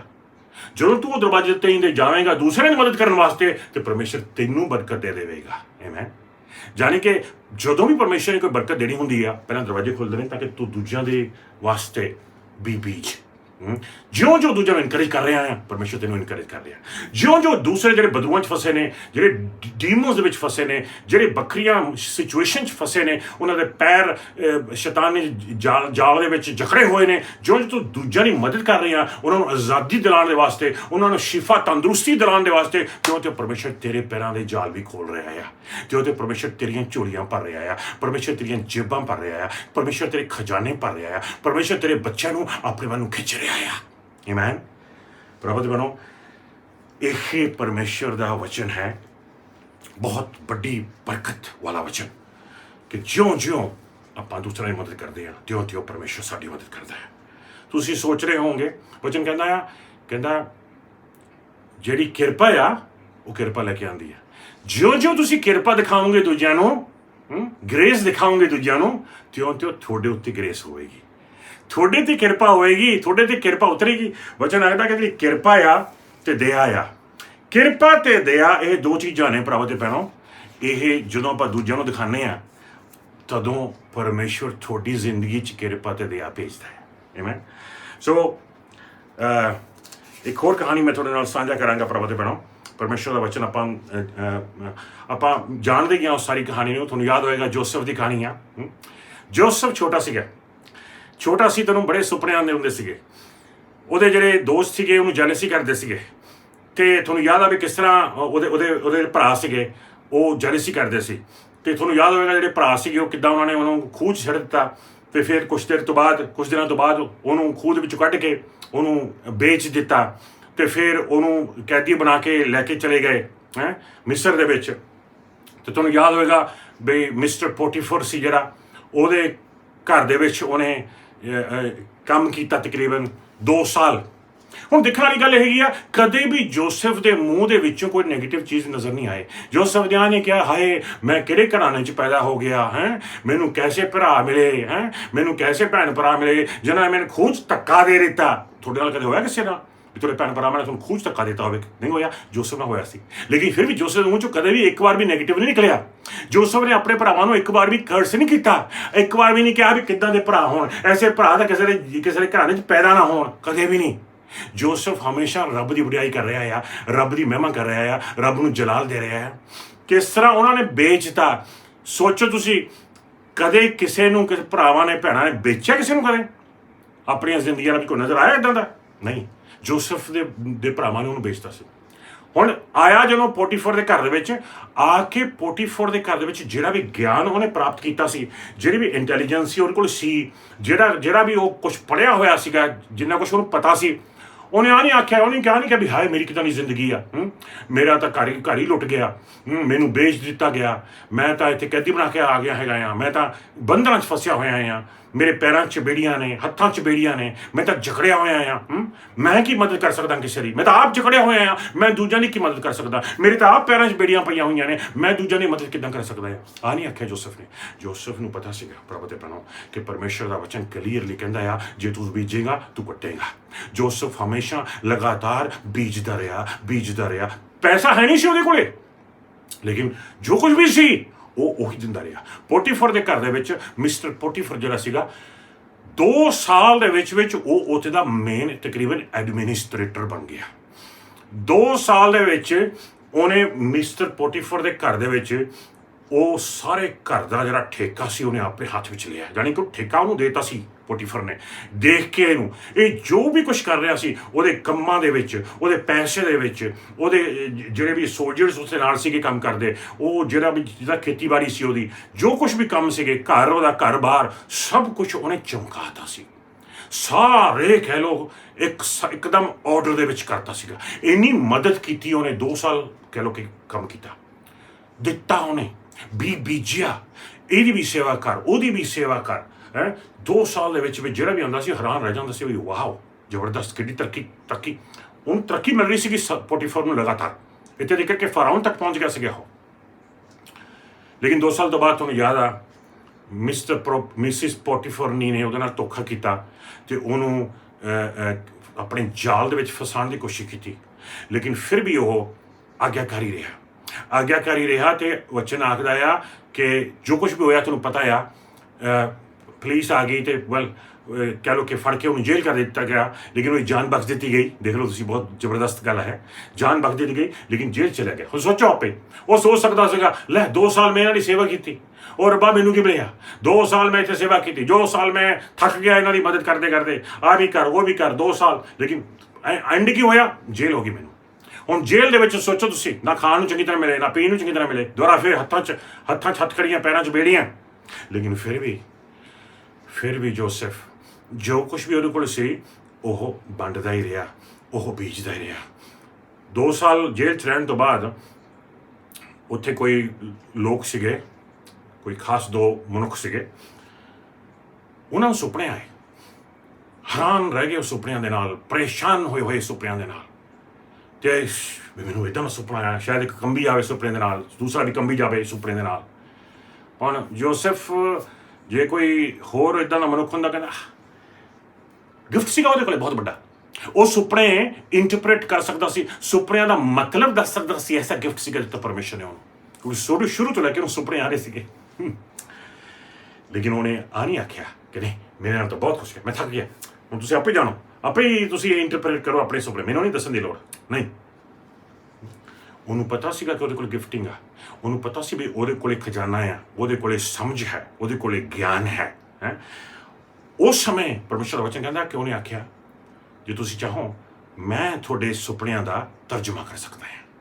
ਤੇ ਪਹਿਲੇ ਨੇ ਆਪਣਾ ਸੁਪਨਾ ਦੱਸਿਆ, ਉਹਨੇ ਤਰਜਮਾ ਕੀਤਾ, ਦੂਸਰੇ ਨੇ ਆਪਣਾ ਸੁਪਨਾ ਦੱਸਿਆ, ਉਹਨੇ ਤਰਜਮਾ ਕੀਤਾ। ਪਹਿਲੇ ਦੀ ਜ਼ਿੰਦਗੀ ਵਿੱਚ ਉਦਾਂ ਹੀ ਹੋਇਆ ਜਿੱਦਾਂ ਸੁਪਨਾ ਦਾ ਤਰਜਮਾ ਕੀਤਾ ਸੀਗਾ, ਦੂਸਰੇ ਦੀ ਜ਼ਿੰਦਗੀ 'ਚ ਵੀ ਉਦਾਂ ਹੀ ਹੋਇਆ ਜਿੱਦਾਂ ਸੁਪਨੇ ਦਾ ਤਰਜਮਾ ਕੀਤਾ ਸੀ। ਆਮੇਨ। ਸੋ ਉਹਨਾਂ 'ਚੋਂ ਇੱਕ ਨਿਕਲ ਕੇ ਫਰਾਉਨ ਦੇ ਕਹਿ ਲਓ ਕਿ ਘਰ ਦੇ ਵਿੱਚ ਕੰਮ ਤੇ ਲੱਗ ਗਿਆ। ਆਮੇਨ। ਤੇ ਤਕਰੀਬਨ 2 ਸਾਲ ਲੰਘ ਗਏ, ਸੋਚੋ ਆਪੇ। 2 ਸਾਲ ਤੋਂ ਬਾਅਦ ਹੁਣ ਸ਼ਾਇਦ ਜੋਸਫ ਜਿਹੜਾ ਸੋਚ ਰਿਹਾ ਆਏਗਾ ਵੀ ਹੈ ਇਹ ਕਿੱਦਾਂ, ਮੈਂ ਉਹਦਾ ਸੁਪਨਾ ਦੱਸਿਆ, ਉਹਨੂੰ ਰਿਹਾਈ ਮਿਲ ਗਈ, ਉਹਨੂੰ ਕੰਮ ਮਿਲ ਗਿਆ ਫਰਾਉਨ ਦੇ ਘਰ ਦੇ ਵਿੱਚ। ਮਹੀਨੇ ਤੋਂ ਮਹੀਨੇ ਲੰਘ ਗਏ, ਉਹਨੇ ਕੋਈ ਜ਼ਿਕਰ ਹੀ ਨਹੀਂ ਕੀਤਾ ਮੇਰਾ। 2 ਸਾਲ ਤੋਂ ਬਾਅਦ ਪ੍ਰਭੂ ਤੇ ਭੈਣੋ ਫਰਾਉਨ ਨੂੰ ਇੱਕ ਸੁਪਨਾ ਆਇਆ, ਬੜਾ ਡਰਾਵਣਾ ਜਿਹਾ। ਉਸ ਸਮੇਂ ਉਹ ਬੰਦੇ ਨੇ ਯਾਦ ਕੀਤਾ ਵੀ ਵਾਓ, ਜੇਲ੍ਹ ਦੇ ਵਿੱਚ ਇੱਕ ਹੋਰ ਸੀਗਾ ਬੰਦਾ ਜਿਹਨੇ ਮੇਰਾ ਤਰਜਮਾ ਕੀਤਾ ਸੀ ਸੁਪਨੇ ਦਾ। ਉਹਨੇ ਕਿਹਾ ਫਰਾਉਨ ਮਾਫ ਕਰਨਾ, ਮੇਰੀ ਜ਼ਿੰਦਗੀ ਬਖਸ਼ ਦੇਣਾ, ਮੈਂ ਆਪਣਾ ਮੂੰਹ ਖੋਲ ਰਿਹਾ ਹੈਗਾ ਆ, ਲੇਕਿਨ ਮੈਂ ਜਦੋਂ ਜੇਲ੍ਹ ਸੀਗਾ ਮੈਨੂੰ ਵੀ ਸੁਪਨਾ ਆਇਆ ਸੀ ਤਾਂ ਇੱਕ ਬੰਦਾ ਸੀ ਉੱਥੇ ਯਹੂਦੀ ਜਿਹਨੇ ਮੇਰੇ ਸੁਪਨੇ ਦਾ ਤਰਜਮਾ ਦੱਸਿਆ ਸੀਗਾ, ਤੇ ਮੈਂ ਅਗਲੇ ਦਿਨ ਹੀ ਆਜ਼ਾਦ ਹੋ ਗਿਆ ਤੇ ਅੱਜ ਮੈਂ ਤੇਰੇ ਇੱਥੇ ਘਰ ਵਿੱਚ ਕੰਮ ਕਰ ਰਿਹਾ ਹੈਗਾ ਆ। ਫਾਰੋਨ ਨੇ ਹੁਕਮ ਦਿੱਤਾ ਵੀ ਜਾਓ ਉਸ ਬੰਦੇ ਨੂੰ ਲੈ ਕੇ ਆਓ। ਤੇ ਜਦੋਂ ਲੈ ਕੇ ਆਂਦਾ, ਜੋਸਫ ਨੇ ਉਹ ਫਾਰੋਨ ਦੇ ਜਿਹੜੇ ਸੁਪਨੇ ਸੀਗੇ ਉਹਨਾਂ ਦਾ ਤਰਜਮਾ ਇੰਝ ਕੀਤਾ ਕਿ ਜਿਹੜਾ ਫਾਰੋਨ ਸੀਗਾ ਉਹਦਾ ਮੂੰਹ ਖੁੱਲ੍ਹਾ ਰਹਿ ਗਿਆ। ਵਾਓ। ਤੇ ਫਾਰੋਨ ਕਹਿੰਦਾ ਆ ਵਾਓ, ਕੌਣ ਸਾਡੀ ਮਦਦ ਕਰ ਸਕਦਾ ਆ ਇਸ ਵੱਡੀ ਮੁਸ਼ਕਿਲ ਦੇ ਵਿੱਚੋਂ, ਇਸ ਮੁਸ਼ਕਿਲ ਦੀ ਘੜੀ ਦੇ ਵਿੱਚੋਂ ਜੋ ਸਾਰੀ ਦੁਨੀਆ ਦੇ ਉੱਤੇ ਆਉਣ ਜਾ ਰਹੀ ਆ, ਕੌਣ ਸਾਡੀ ਵੱਡੀ ਮਦਦ ਕਰ ਸਕਦਾ ਆ, ਬਲਕਿ ਇਹੀ ਜਿਹਦੇ ਉੱਤੇ ਪਰਮੇਸ਼ਰ ਦਾ ਪਰਮ ਆਤਮਾ ਬਸਦਾ ਆ। ਪ੍ਰਭੂ ਤੇ ਭੈਣੋ, ਕਿੱਡੀ ਵੱਡੀ ਬਰਕਤ ਆਪਣੀ ਜ਼ਿੰਦਗੀ ਦੇ ਉੱਤੇ। ਭਾਵੇਂ ਆਪਣੀਆਂ ਜ਼ਿੰਦਗੀਆਂ 'ਚ ਤਮਾਮ ਮੁਸ਼ਕਿਲਾਂ ਹੋਣ, ਤਮਾਮ ਤਕਲੀਫਾਂ ਹੋਣ, ਤਮਾਮ ਸਿਚੁਏਸ਼ਨਸ ਹੋਣ, ਲੇਕਿਨ ਯਾਦ ਰੱਖੋ ਸਭ ਤੋਂ ਵੱਡੀ ਬਰਕਤ ਪਤਾ ਕਿਹੜੀ ਆ ਕਿ ਤੁਹਾਡੇ ਉੱਤੇ ਪਰਮੇਸ਼ਰ ਦਾ ਪਵਿੱਤਰ ਆਤਮਾ ਬਸਦਾ ਆ। परमेश्वर की हजूरी थोड़े उत्ते आ, परमेश्वर की हजूरी थोड़े विच आ, परमेश्वर की हजूरी दे नाल तुसीं टके हुए हो, ਉਹਦੇ लहू नाल टके हुए हो, ਉਹਦੇ वचन नाल टके हुए हो। यही सब तो वड्डी बरकत आ जिहड़ी दुनिया दे विच किसे पासे नहीं गी प्राप्त पैणो। जे तुसीं किसी कोले जाके तुसीं अपना हत्थ ਉਹਦੇ ਉੱਤੇ रखते हो ਜਾਂ ਤੁਸੀਂ ਆਪਣੇ वचन ਉਹਦੇ ਨਾਲ ਸਾਂਝਾ ਕਰਦੇ ਹੋ, परमेश्वर की हजूरी थोड़े ਥਾਈਂ ਦੀ ਉਹਨੂੰ ਬਰਕਤ ਦਿੰਦੀ ਆ, ਥੋੜੇ ਥਾਈਂ ਦੀ ਉਹਨੂੰ ਇਨਕਰੇਜ ਕਰਦੀ ਆ, ਥੋੜੇ ਥਾਈਂ ਦੀ ਉਹਨੂੰ ਆਜ਼ਾਦ ਕਰਦੀ ਆ, ਥੋੜੇ ਥਾਈਂ ਦੀ ਉਹਨੂੰ ਆਸ਼ੀਰਵਾਦ ਦਿੰਦੀ ਆ, ਥੋੜੇ ਥਾਈਂ ਦੀ ਉਹਨੂੰ ਕੰਸੋਲ ਕਰਦੀ ਆ, ਥੋੜੇ ਥਾਈਂ ਦੀ ਉਹਨੂੰ ਖੁਸ਼ੀ ਤੇ ਉਹਨੂੰ ਤੰਦਰੁਸਤੀ ਦਿੰਦੀ ਆ, ਉਹਨੂੰ ਸ਼ਾਂਤੀ ਦਿੰਦੀ ਆ। ਦੇਖੋ ਕਿੰਨੀ ਵੱਡੀ ਬਰਕਤ ਹੈ ਪ੍ਰਭੂ ਦੀ। ਤੁਸੀਂ ਇਹ ਨਹੀਂ ਕਹਿ ਸਕਦੇ ਮੇਰੇ ਕੋਲ ਤਾਂ ਕੁਛ ਹੈ ਨਹੀਂ ਪਾਸਟਰ ਜੀ ਬੀਜਣ ਦੇ ਵਾਸਤੇ। ਰੱਬ ਦੀ ਹਜ਼ੂਰੀ, ਰੱਬ ਦੀ ਹਜ਼ੂਰੀ ਜਿਹੜੀ ਤੁਹਾਡੇ ਉੱਤੇ ਆ, ਤੁਹਾਡੇ ਵਿੱਚ ਆ। ਤੁਸੀਂ ਜਦੋਂ ਮੂੰਹ ਖੋਲਦੇ ਹੋ ਤੁਹਾਡੇ ਸ਼ਬਦ ਰੱਬ ਦੀ ਹਜ਼ੂਰੀ ਨਾਲ ਜੁੜ ਜਾਂਦੇ ਨੇ, ਉਹ ਸ਼ਬਦ ਬਰਕਤ ਲੈ ਕੇ ਆਉਂਦੇ ਨੇ। ਆਮੀਨ। ਜਦੋਂ ਤੁਸੀਂ ਦੂਜਿਆਂ ਦੀਆਂ ਜ਼ਿੰਦਗੀਆਂ 'ਚ ਬੀਜੋਗੇ ਤਦ ਪਰਮੇਸ਼ਰ ਤੁਹਾਡੀ ਜ਼ਿੰਦਗੀ ਦੇ ਵਿੱਚ ਬਰਕਤ ਦੇਵੇਗਾ। ਤੁਸੀਂ ਬੀਜੋਗੇ ਤੁਸੀਂ ਕੱਟੋਗੇ ਰੱਬ ਵੱਲੋਂ। ਬੀਜ ਰਹੇ ਹੋ ਇਨਸਾਨਾਂ ਵਾਸਤੇ, ਕੱਟ ਰਹੇ ਹੋ ਰੱਬ ਵੱਲੋਂ। ਆਮੀਨ। ਤੇ ਪਰਮੇਸ਼ਰ ਕਿਸੇ ਨੂੰ ਵੀ ਬਰਕਤ ਨਹੀਂ ਦੇ ਸਕਦਾ ਜਦ ਤੱਕ ਤੁਸੀਂ ਦੂਜਿਆਂ ਨੂੰ ਬਰਕਤ ਨਾ ਦਿਓ। ਜੋ ਦੇਵੇਗਾ ਉਹਨੂੰ ਹੋਰ ਦਿੱਤਾ ਜਾਵੇਗਾ, ਲੇਕਿਨ ਜੋ ਰੱਖ ਲੇਗਾ, ਜੋ ਆਪਣੇ ਕੋਲ ਹੈ, ਉਹਦੇ ਕੋਲ ਹੈ, ਉਹ ਵੀ ਨਿਕਲ ਜਾਏਗਾ। ਸੋਚੋ ਧਿਆਨ ਦੇਣਾ। ਸੋ ਪ੍ਰਭੂ ਦੇ ਬਣੋ, ਤੁਹਾਨੂੰ ਇਹ ਸਾਰੀ ਕਹਾਣੀ ਜੋਸਫ ਦੀ ਤਾਂ ਪਤਾ ਹੀ ਹੈ, ਕਿਸ ਤਰ੍ਹਾਂ ਜੋਸਫ ਨੇ ਫਰਾਉਨ ਦੇ ਨਾਲ ਮਿਲ ਕੇ ਕੰਮ ਕਰਨਾ ਸ਼ੁਰੂ ਕੀਤਾ। ਪਹਿਲੇ 7 ਸਾਲ, ਫਿਰ ਦੂਜੇ 7 ਸਾਲ। ਪਹਿਲੇ 7 ਸਾਲ ਬਰਕਤ ਵਾਲੇ ਸੀਗੇ, ਦੂਸਰੇ 7 ਸਾਲ ਜਿਹੜੇ ਸੀਗੇ ਉਹ ਕਸ਼ਟ ਵਾਲੇ ਸੀਗੇ, ਫੈਮਿਨ ਵਾਲੇ ਸੀਗੇ, ਭੁੱਖ ਵਾਲੇ ਸੀਗੇ। 7 ਸਾਲ ਲੰਘ ਜਾਂਦੇ ਨੇ। 7 ਸਾਲਾਂ ਦੇ ਵਿੱਚ ਕਿਸ ਤਰ੍ਹਾਂ ਜੋਸਫ ਨੇ ਸਾਰੇ ਮਿਸਰ ਦੇ ਵਿੱਚ ਵੱਡੇ ਵੱਡੇ ਗੋਦਾਮ ਤਿਆਰ ਕੀਤੇ, ਜਿਹਦੇ ਵਿੱਚ ਖਾਣਾ ਪੀਣਾ, ਸਬਜ਼ੀਆਂ, ਪਤਾ ਨਹੀਂ ਕੀ ਕੁਛ, ਕਣਕ, ਕਹਿ ਲਓ ਕਿ ਤੁਸੀਂ ਮੱਖੀ ਜਾਂ ਹੋਰ ਕੁਛ ਵੀ ਉਹਨਾਂ ਨੇ ਜੋ ਦਾਣੇ ਦੂਣੇ ਸੀ ਸਭ ਭਰ ਕੇ ਰੱਖ ਲਏ। 7 ਸਾਲ। 7 ਸਾਲ ਤੋਂ ਬਾਅਦ ਜਦੋਂ ਮੁਸ਼ਕਿਲਾਂ ਦਾ ਸਮਾਂ ਆਇਆ, ਸਾਰੀ ਦੁਨੀਆ ਦੇ ਉੱਤੇ ਕਸ਼ਟ ਆਇਆ ਸੀ। ਵਚਨ ਕਹਿੰਦਾ ਆ ਇਜ਼ਰਾਈਲ ਦੇ ਵਿੱਚ ਵੀ ਖਾਣ ਪੀਣ ਨੂੰ ਕੁਛ ਨਹੀਂ ਸੀ। ਇੱਧਰ ਜੋਸਫ ਫਰਾਉਨ ਦੇ ਵਾਸਤੇ ਕੰਮ ਕਰ ਰਿਹਾ ਆ, ਉਧਰ ਪਰਮੇਸ਼ਰ ਜੋਸਫ ਦੇ ਵਾਸਤੇ ਕੰਮ ਕਰ ਰਿਹਾ ਆ। ਇੱਧਰ ਜੋਸਫ ਫਰਾਉਨ ਦੀ ਮੁਸ਼ਕਿਲ ਦੇ ਵਿੱਚ ਉਹਦੀ ਮਦਦ ਕਰ ਰਿਹਾ ਆ, ਉਹਦੇ ਦੇਸ਼ ਦੀ ਹੈਲਪ ਕਰ ਰਿਹਾ ਆ, ਉਹਦੇ ਲੋਕਾਂ ਦੀ ਹੈਲਪ ਕਰ ਰਿਹਾ ਆ, ਬਾਹਰਲੇ ਲੋਕਾਂ ਦੀ ਹੈਲਪ ਕਰ ਰਿਹਾ। ਲੇਕਿਨ ਜੋਸਫ ਦੇ ਦਿਲ ਵਿੱਚ ਹੋਏਗਾ, ਹਾਏ ਮੇਰਾ ਪਿਤਾ ਪਤਾ ਨਹੀਂ ਕੀ ਸੋਚ ਰਿਹਾ ਹੋਵੇਗਾ ਕਿ ਮੈਂ ਤਾਂ ਮਰ ਗਿਆ ਆ। ਮੇਰੇ ਪਿਤਾ ਨੂੰ ਪਤਾ ਨਹੀਂ ਕੀ ਦੱਸਿਆ ਹੋਵੇਗਾ ਕਿ ਮਰ ਗਿਆ ਆ। ਮੇਰਾ ਖਿਆਲ ਨਹੀਂ ਗਾ ਮੈਂ ਕਦੇ ਪਿਤਾ ਨੂੰ ਮਿਲਾਂਗਾ, ਕਦੇ ਮੈਂ ਆਪਣੇ ਪਿਤਾ ਨੂੰ ਆਪਣੇ ਜੱਫੀ 'ਚ ਪਾ ਸਕਾਂਗਾ, ਕਦੇ ਮੈਂ ਆਪਣੇ ਪਿਤਾ ਨੂੰ ਚੁੰਮ ਸਕਾਂਗਾ, ਕਦੇ ਉਹਦੇ ਨਾਲ ਬੈਠ ਸਕਾਂਗਾ। ਨਹੀਂ, ਉਹਦੇ ਦਿਲ ਦੀਆਂ ਗੱਲਾਂ ਉਹਨੇ ਕਦੇ ਕਿਸੇ ਨਾਲ ਸ਼ੇਅਰ ਨਹੀਂ ਕੀਤੀਆਂ। ਲੇਕਿਨ ਰੱਬ ਨੂੰ ਪਤਾ ਸੀ ਜੋਸਫ ਦੀ ਮੁਸ਼ਕਿਲ ਦਾ, ਰੱਬ ਨੂੰ ਪਤਾ ਸੀ ਜੋਸਫ ਦੀ ਸਿਚੁਏਸ਼ਨ ਦਾ। ਜੋਸਫ ਇਜ਼ਰਾਈਲ ਮਿਸਰ ਦੇ ਲੋਕਾਂ ਦੀ ਮਦਦ ਕਰ ਰਿਹਾ, ਫਰਾਉਨ ਦੀ ਮਦਦ ਕਰ ਰਿਹਾ। ਰੱਬ ਜੋਸਫ ਦੇ ਵਾਸਤੇ ਸਭ ਕੁਝ ਖਿਲਾ ਰਿਹਾ ਆ। ਇੱਧਰ ਜੋਸਫ ਕੰਮ ਦੇ ਵਿੱਚ ਲੱਗਿਆ ਹੋਇਆ ਆ, ਉਧਰ ਪਰਮੇਸ਼ਰ ਮਿਸਰ ਦੇ ਵਿੱਚ ਕੰਮ ਕਰ ਰਿਹਾ ਆ। ਤੇ ਉਹਦੇ ਭਰਾਵਾਂ ਨੇ ਆਖਿਆ ਆਪਣੇ ਪਿਤਾ ਨੂੰ ਕਿ ਪਤਾ ਲੱਗਿਆ, ਸੁਣਨ 'ਚ ਆਇਆ ਆ ਕਿ ਮਿਸਰ ਦੇ ਵਿੱਚ ਖਾਣ ਪੀਣ ਨੂੰ ਬਹੁਤ ਕੁਛ ਆ। ਉਹਦੇ ਪਿਓ ਨੇ ਆਖਿਆ ਵੀ ਚਲੋ ਠੀਕ ਆ, ਕਰੋ ਤਿਆਰ ਆਪਣੇ ਬੋਤੇ।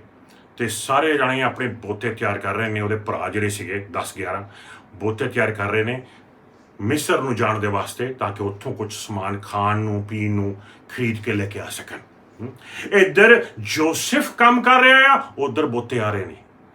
ਬੋਤੇ ਆ ਰਹੇ ਨੇ। ਸੋਚੋ ਐਡੀ ਵੱਡੀ ਮੁਸ਼ਕਿਲ ਜਿਹੜੀ ਜੋਸਫ ਦੀ ਸੀਗੀ ਉਹ ਸੋਲਵ ਹੋ ਰਹੀ ਆ।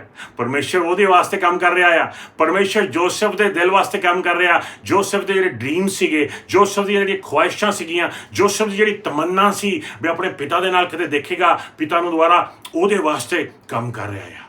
ਵਚਨ ਲੱਗਦਾ ਆ ਕਿ ਇੱਕ ਦਿਨ ਦਰਵਾਜ਼ਾ ਖਟਖਟਾਇਆ ਗਿਆ, ਵੱਡਾ ਦਰਵਾਜ਼ਾ। ਤੇ ਜਦੋਂ ਜੋਸਫ ਕੋਲੇ ਆ ਕੇ ਸੰਤਰੀਆਂ ਨੇ ਦੱਸਿਆ ਵੀ ਲੈ ਵੀ ਮਿਸਰ ਤੋਂ ਕੁਛ ਲੋਕ ਆਏ ਨੇ ਬੋਤਿਆਂ ਤੇ ਚੜ੍ਹ ਕੇ, ਖਾਣ ਪੀਣ ਵਾਸਤੇ ਪੈਸੇ ਲੈ ਕੇ ਆਏ ਨੇ, ਵੀ ਖਾਣਾ ਪੀਣਾ ਮੰਗਦੇ ਨੇ। ਤੇ ਜੋਸਫ ਨੇ ਇਹਨੂੰ ਸੁਣਿਆ ਤੇ ਜੋਸਫ ਗਿਆ ਤੇ ਜੋਸਫ ਨੇ ਉਹਨਾਂ ਨੂੰ ਦੇਖ ਲਿਆ, ਲੇਕਿਨ ਉਹਨਾਂ ਨੇ ਜੋਸਫ ਨੂੰ ਪਛਾਣਿਆ ਨਹੀਂ। ਤੇ ਜਦੋਂ ਜੋਸਫ ਨੂੰ ਦੇਖਿਆ ਜੋਸਫ ਹੈਰਾਨ ਰਹਿ ਗਿਆ, ਖੁਸ਼ੀ ਦੇ ਨਾਲ ਝੂਮ ਉੱਠਿਆ। ਸੋਚੋ ਵੀ ਸ਼ਾਇਦ ਉੱਥੇ ਰੋਣ ਲੱਗ ਗਿਆ ਹੋਵੇ, ਉਹਦਾ ਮਨ ਭਰਿਆ ਆਇਆ ਹੋਵੇ ਵੀ ਵਾਓ ਪਰਮੇਸ਼ਰ, ਮੈਂ ਤਾਂ ਤੇ ਤੂੰ ਕਦੇ ਮੰਗਿਆ ਨਹੀਂ ਸੀ ਵੀ ਐਡੀ ਵੱਡੀ ਬਰਕਤ ਤੂੰ ਮੈਨੂੰ ਦੇਵੇਗਾ, ਤੂੰ ਮੈਨੂੰ ਐਡਾ ਵੱਡਾ ਆਸ਼ੀਰਵਾਦ ਕਿੱਦਾਂ ਦੇ ਦਿੱਤਾ। ਜੋਸਫ ਲੱਗਿਆ ਹੋਇਆ ਸੀਗਾ, ਬਿਜ਼ੀ ਸੀਗਾ ਫਾਰੌਨ ਦੀ ਮਦਦ ਕਰਨ ਵਾਸਤੇ, ਦੂਜਿਆਂ ਦੀ ਮਦਦ ਕਰਨ ਵਾਸਤੇ, ਲੇਕਿਨ ਪਰਮੇਸ਼ਰ ਉਹਦੀ ਮਦਦ ਦੇ ਵਾਸਤੇ ਕੰਮ ਕਰ ਰਿਹਾ ਸੀ। ਭਰਾਵੋ ਤੇ ਭੈਣੋ, ਅੱਜ ਜੇ ਤੁਸੀਂ ਦੂਸਰਿਆਂ ਦੀ ਮਦਦ ਕਰੋਗੇ, ਜੇ ਤੁਸੀਂ ਦੂਸਰਿਆਂ ਨੂੰ ਇਨਕਰੇਜ ਕਰੋ, ਦੂਸਰਿਆਂ ਦੇ ਖਾਣ 'ਚ ਪੀਣ 'ਚ ਮਦਦ ਕਰਦੇ ਹੋ, ਉਹਨਾਂ ਦੇ ਪਰਿਵਾਰਾਂ 'ਚ ਮਦਦ ਕਰ ਰਹੇ ਹੋ, ਉਹਨਾਂ ਦੇ ਹਸਬੈਂਡ ਵਾਈਫ 'ਚ, ਉਹਨਾਂ ਦੇ ਮੈਰਿਜ ਵਿੱਚ, ਉਹਨਾਂ ਦੇ ਬੱਚਿਆਂ ਵਿੱਚ ਤੁਸੀਂ ਮਦਦ ਕਰ ਰਹੇ ਹੋ, ਉਹਨਾਂ ਦੀ ਭਰਾਵੋ ਤੇ ਭੈਣੋ ਤੁਹਾਡੀ ਮਦਦ ਆਵੇਗੀ। ਸੱਚੇ ਪਰਮਾਤਮਾ ਸਰਬ ਸ਼ਕਤੀਮਾਨ ਪਰਮੇਸ਼ਰ ਪ੍ਰਭੂ ਯਿਸੂ ਮਸੀਹ ਜੀ ਵੱਲੋਂ, ਪਵਿੱਤਰ ਆਤਮਾ ਵੱਲੋਂ ਤੁਹਾਡੀ ਮਦਦ ਆਵੇਗੀ ਤੇ ਪਰਮੇਸ਼ਰ ਤੁਹਾਡੀ ਸਿਚੁਏਸ਼ਨ ਨੂੰ, ਤੁਹਾਡੀ ਪ੍ਰੋਬਲਮ ਨੂੰ ਇੰਜ ਸੋਲਵ ਕਰ ਦੇਵੇਗਾ। ਤੁਹਾਡੀਆਂ ਬੇੜੀਆਂ, ਤੁਹਾਡੀਆਂ ਐਡਿਕਸ਼ਨ ਐਂ ਤੋੜ ਦੇਵੇਗਾ ਭਰਾਵੋ ਤੇ ਭੈਣੋ, ਜਿਸ ਤਰ੍ਹਾਂ ਪਰਮੇਸ਼ਰ ਨੇ ਜੋਸਫ ਦੀ ਜ਼ਿੰਦਗੀ ਦੇ ਵਿੱਚ ਜਾਂ ਅਯੂਬ ਦੀ ਜ਼ਿੰਦਗੀ ਵਿੱਚ ਕੰਮ ਕੀਤੇ ਨੇ। ਆਮੇਨ। ਸੋ ਭਰਾਵੋ ਤੇ ਭੈਣੋ, ਜੋ ਕੁਛ ਵੀ ਆਪਾਂ ਬੀਜਾਂਗੇ ਉਹ ਕੁਛ ਆਪਾਂ ਕੱਟਾਂਗੇ। ਤੁਹਾਨੂੰ ਕਹਾਣੀ ਪਤਾ ਹੈ ਸਾਰੀ ਵੀ ਕਿਸ ਤਰ੍ਹਾਂ ਜੋਸਫ ਦੱਸਦਾ ਹੈ ਆਪਣੇ ਭਰਾਵਾਂ ਨੂੰ ਵੀ ਮੈਂ ਜੋਸਫ ਹਾਂ, ਤੇ ਉਹ ਭਰਾ ਰੋਣ ਲੱਗ ਜਾਂਦੇ ਨੇ ਸਾਰੇ ਜੱਫੀ ਪਾ ਕੇ। ਉਹ ਤੋਂ ਬਾਅਦ ਵਿੱਚ ਤੁਹਾਨੂੰ ਪਤਾ ਹੈ ਕਹਾਣੀ ਕਿਸ ਤਰ੍ਹਾਂ ਜੋਸਫ ਦੇ ਜਿਹੜੇ ਭਰਾ ਹੈਗੇ ਨੇ ਜਾਂਦੇ ਨੇ, ਵਾਪਸ ਜਾ ਕੇ ਆਪਣੇ ਪਿਤਾ ਨੂੰ ਲੈ ਕੇ ਆਉਂਦੇ ਨੇ, ਤੇ ਪਿਤਾ ਆਉਂਦਾ ਆ ਤੇ ਦੂਰੋਂ ਪਿਤਾ ਦੀਆਂ ਬਾਹਾਂ ਜੋਸਫ ਦੀਆਂ ਬਾਹਾਂ ਵੱਲ ਨੂੰ ਆਉਂਦੀਆਂ ਨੇ ਤੇ ਆ ਕੇ ਜੱਫੀ ਪਾਉਂਦੇ ਨੇ ਇੱਕ ਦੂਸਰੇ ਦੇ ਨਾਲ, ਤੇ ਰੋਂਦੇ ਨੇ ਤੇ ਖੁਸ਼ ਹੁੰਦੇ ਨੇ, ਤੇ ਸੱਚੇ ਪਰਮਾਤਮਾ ਸਰਬ ਸ਼ਕਤੀਮਾਨ ਪ੍ਰਭੂ ਯਿਸੂ ਮਸੀਹ ਜੀ ਦਾ ਧੰਨਵਾਦ ਕੀਤਾ ਜਾਂਦਾ ਆ, ਰੱਬ ਦਾ ਨਾਮ ਉੱਚਾ ਕੀਤਾ ਜਾਂਦਾ ਆ ਵੀ ਰੱਬ ਨੇ ਕਿਸ ਤਰ੍ਹਾਂ ਦੁਆਰਾ ਫੇਰ ਮੇਲ ਕਰਵਾ ਦਿੱਤੇ ਨੇ ਉਹਨਾਂ ਦੇ ਜਿਹੜੇ ਕਿੰਨੇ ਸਾਲਾਂ ਤੋਂ ਵਿਛੜੇ ਹੋਏ ਸੀਗੇ। ਆਮੇਨ। ਆਪਣਾ ਪਰਮੇਸ਼ਰ ਮੇਲ ਕਰਵਾਉਣ ਵਾਲਾ ਪਰਮੇਸ਼ਰ ਆ ਪ੍ਰਭੂ ਤੇ ਭੈਣੋ। ਆਮੇਨ। ਲੇਕਿਨ ਪ੍ਰਭੂ ਤੇ ਭੈਣੋ ਯਾਦ ਰੱਖੋ ਕਿ ਆਪਣੀ ਜ਼ਿੰਦਗੀ ਆਪਣੇ ਵਾਸਤੇ ਨਹੀਂ ਹੁਣ ਆਪਾਂ ਆਪਣੇ ਵਾਸਤੇ ਨਹੀਂ ਜਿੰਦੇ, ਹੁਣ ਆਪਾਂ ਰੱਬ ਦੇ ਵਾਸਤੇ ਜਿੰਨੇ ਆ, ਹੁਣ ਆਪਾਂ ਪਰਮੇਸ਼ਰ ਦੇ ਕੰਮਾਂ ਦੇ ਵਾਸਤੇ ਜਿੰਨੇ ਆ, ਹੁਣ ਆਪਾਂ ਦੂਸਰਿਆਂ ਦੇ ਕੰਮਾਂ ਦੇ ਵਾਸਤੇ ਜਿੰਨੇ ਆ। ਆਮੇਨ। ਮੈਨੂੰ ਪਤਾ ਹੈ ਕਿ ਬਹੁਤ ਦਫਾ ਇਹ ਖਿਆਲ ਆਪਣੀ ਜ਼ਿੰਦਗੀ ਚ ਆਉਂਦੇ ਨੇ ਕਿ ਹਾਂ ਪ੍ਰਭੂ ਜੀ ਜਦੋਂ ਮੈਂ ਪਰਫੈਕਟ ਬਣ ਜਾਵਾਂਗਾ ਨਾ ਉਦੋਂ ਮੈਂ ਦੂਜਿਆਂ ਦੀ ਮਦਦ ਕਰਾਂਗਾ। ਪ੍ਰਭੂ ਜੀ ਜਦੋਂ ਮੈਂ ਬਹੁਤ ਹੀ ਜ਼ਿਆਦਾ ਤੇਰੇ ਵਚਨ ਨੂੰ ਜਾਣ ਲਾਂਗਾ ਨਾ ਉਦੋਂ ਮੈਂ ਪਰਮੇਸ਼ਰ ਤੇਰੀ ਮਦਦ ਕਰਾਂਗਾ। ਪ੍ਰਭੂ ਜੀ ਜਦੋਂ ਮੇਰੀਆਂ ਬੇੜੀਆਂ ਟੁੱਟ ਜਾਣਗੀਆਂ ਨਾ, ਜਦੋਂ ਪ੍ਰਭੂ ਜੀ ਮੈਂ ਠੀਕ ਹੋ ਜਾਊਗਾ ਨਾ ਪੂਰੀ ਤਰੀਕੇ, ਪ੍ਰਭੂ ਤੇ ਭੈਣੋ ਜੇ ਇੰਜ ਸੋਚਦੇ ਹੁੰਦੇ ਨਾ ਅੱਜ ਵੀ ਪਰਮੇਸ਼ਰ ਦੀ ਸੇਵਾ ਨਾ ਕਰ ਰਹੇ ਹੁੰਦੇ। ਆਮੇਨ। ਯਾਦ ਰੱਖੋ ਆਪਾਂ ਸਾਰੇ ਕਮਜ਼ੋਰ ਇਨਸਾਨ ਆ, ਸਾਰਿਆਂ ਦੀ ਜ਼ਿੰਦਗੀ ਦੇ ਵਿੱਚ ਕੋਈ ਨਾ ਕੋਈ ਕਮਜ਼ੋਰੀ ਹਮੇਸ਼ਾ ਰਹੇਗੀ। ਆਮੇਨ। ਲੇਕਿਨ ਪਰਮੇਸ਼ਰ ਉਹਨਾਂ ਕਮਜ਼ੋਰੀਆਂ ਤੇ ਤੁਹਾਨੂੰ ਜਿੱਤ ਦਿੰਦਾ ਰਹੇਗਾ। ਤੁਹਾਨੂੰ ਨਵੀਆਂ ਕਮਜ਼ੋਰੀਆਂ ਨਜ਼ਰ ਆਉਂਦੀਆਂ ਰਹਿਣਗੀਆਂ, ਤੁਸੀਂ ਉਹਨਾਂ ਤੇ ਵੀ ਜਿੱਤ ਪ੍ਰਾਪਤ ਕਰਦੇ ਰਹੋਗੇ। ਲੇਕਿਨ ਭਰਾਵੋ ਤੇ ਭੈਣੋ ਯਾਦ ਰੱਖੋ ਕੁਝ ਵੀ ਹੋ ਜੇ ਇਹੀ ਗੱਲ ਕਹਿਣੀ ਆ ਕਿ ਮੈਂ ਤੇ ਮੇਰਾ ਘਰਾਨਾ ਤਾਂ ਪਰਮੇਸ਼ਰ ਦੀ ਹੀ ਸੇਵਾ ਕਰਾਂਗੇ। ਆਮੇਨ। ਅੱਜ ਹੀ ਮੌਕਾ ਹੈ, ਉਹ ਦਿਨ ਨਹੀਂ ਆਣਾ ਵੀ ਜਦੋਂ ਤੁਸੀਂ ਕਹੋ ਵੀ ਹਾਂ ਅੱਜ ਮੈਂ ਠੀਕ ਮਹਿਸੂਸ ਕਰ ਰਿਹਾ, ਅੱਜ ਮੈਂ ਚੰਗਾ ਫੀਲ ਕਰ ਰਿਹਾ, ਅੱਜ ਸੇਵਾ ਕਰਦੇ ਆ ਪਰਮੇਸ਼ਰ ਦੀ। ਨਹੀਂ, ਅੱਜ ਹੀ ਸੇਵਾ ਸ਼ੁਰੂ ਕਰਨੀ ਹੈ, ਅੱਜ ਹੀ ਬੀਜਣਾ ਸ਼ੁਰੂ ਕਰ ਦਈਏ। ਆਮੇਨ। ਅੱਜ ਹੀ ਇਨਕਰੇਜ ਕਰਨਾ ਸ਼ੁਰੂ ਕਰ ਦਈਏ। ਡਜ਼ਨਟ ਮੈਟਰ ਤੁਸੀਂ ਕਿੱਦਾਂ ਫੀਲ ਕਰ ਰਹੇ ਹੋ, ਡਜ਼ਨਟ ਮੈਟਰ ਤੁਸੀਂ ਕਿਹੜੀ ਪ੍ਰੋਬਲਮ ਵਿੱਚ ਹੋ, ਡਜ਼ਨਟ ਮੈਟਰ ਤੁਸੀਂ ਕਿਹੜੀ ਸਿਚੁਏਸ਼ਨ ਦੇ ਵਿੱਚ ਹੋ। ਆਮੇਨ। ਜਿੱਦਾਂ ਦੇ ਵੀ ਹੈਗੇ ਹੋ ਤੁਸੀਂ ਅੱਜ ਹੀ ਸੱਚੇ ਪਰਮਾਤਮਾ ਸਰਬ ਸ਼ਕਤੀਮਾਨ ਦੀ ਸੇਵਾ ਕਰਨੀ ਸ਼ੁਰੂ ਕਰ ਦਈਏ ਭਰਾਵੋ ਤੇ ਭੈਣੋ, ਤੇ ਭੈਣ ਭਰਾਵਾਂ ਦੀ ਮਦਦ ਕਰਨੀ ਸ਼ੁਰੂ ਕਰ ਦਈਏ, ਬਾਹਰਲੇ ਲੋਕਾਂ ਦੀ ਮਦਦ ਕਰਨੀ ਸ਼ੁਰੂ ਕਰ ਦਈਏ, ਤੇ ਜਿਉਂ-ਜਿਉਂ ਤੁਸੀਂ ਉਹਨਾਂ ਲਈ ਕੰਮ ਕਰੋਗੇ ਤਿਉਂ-ਤਿਉਂ ਸੱਚਾ ਪਰਮਾਤਮਾ ਤੁਹਾਡੇ ਲਈ ਕੰਮ ਕਰੇਗਾ ਤੇ ਤੁਹਾਡੇ ਲਈ ਦਰਵਾਜ਼ੇ ਖਿੜਕੀਆਂ ਖੋਲ ਦੇਵੇਗਾ। ਆਮੇਨ।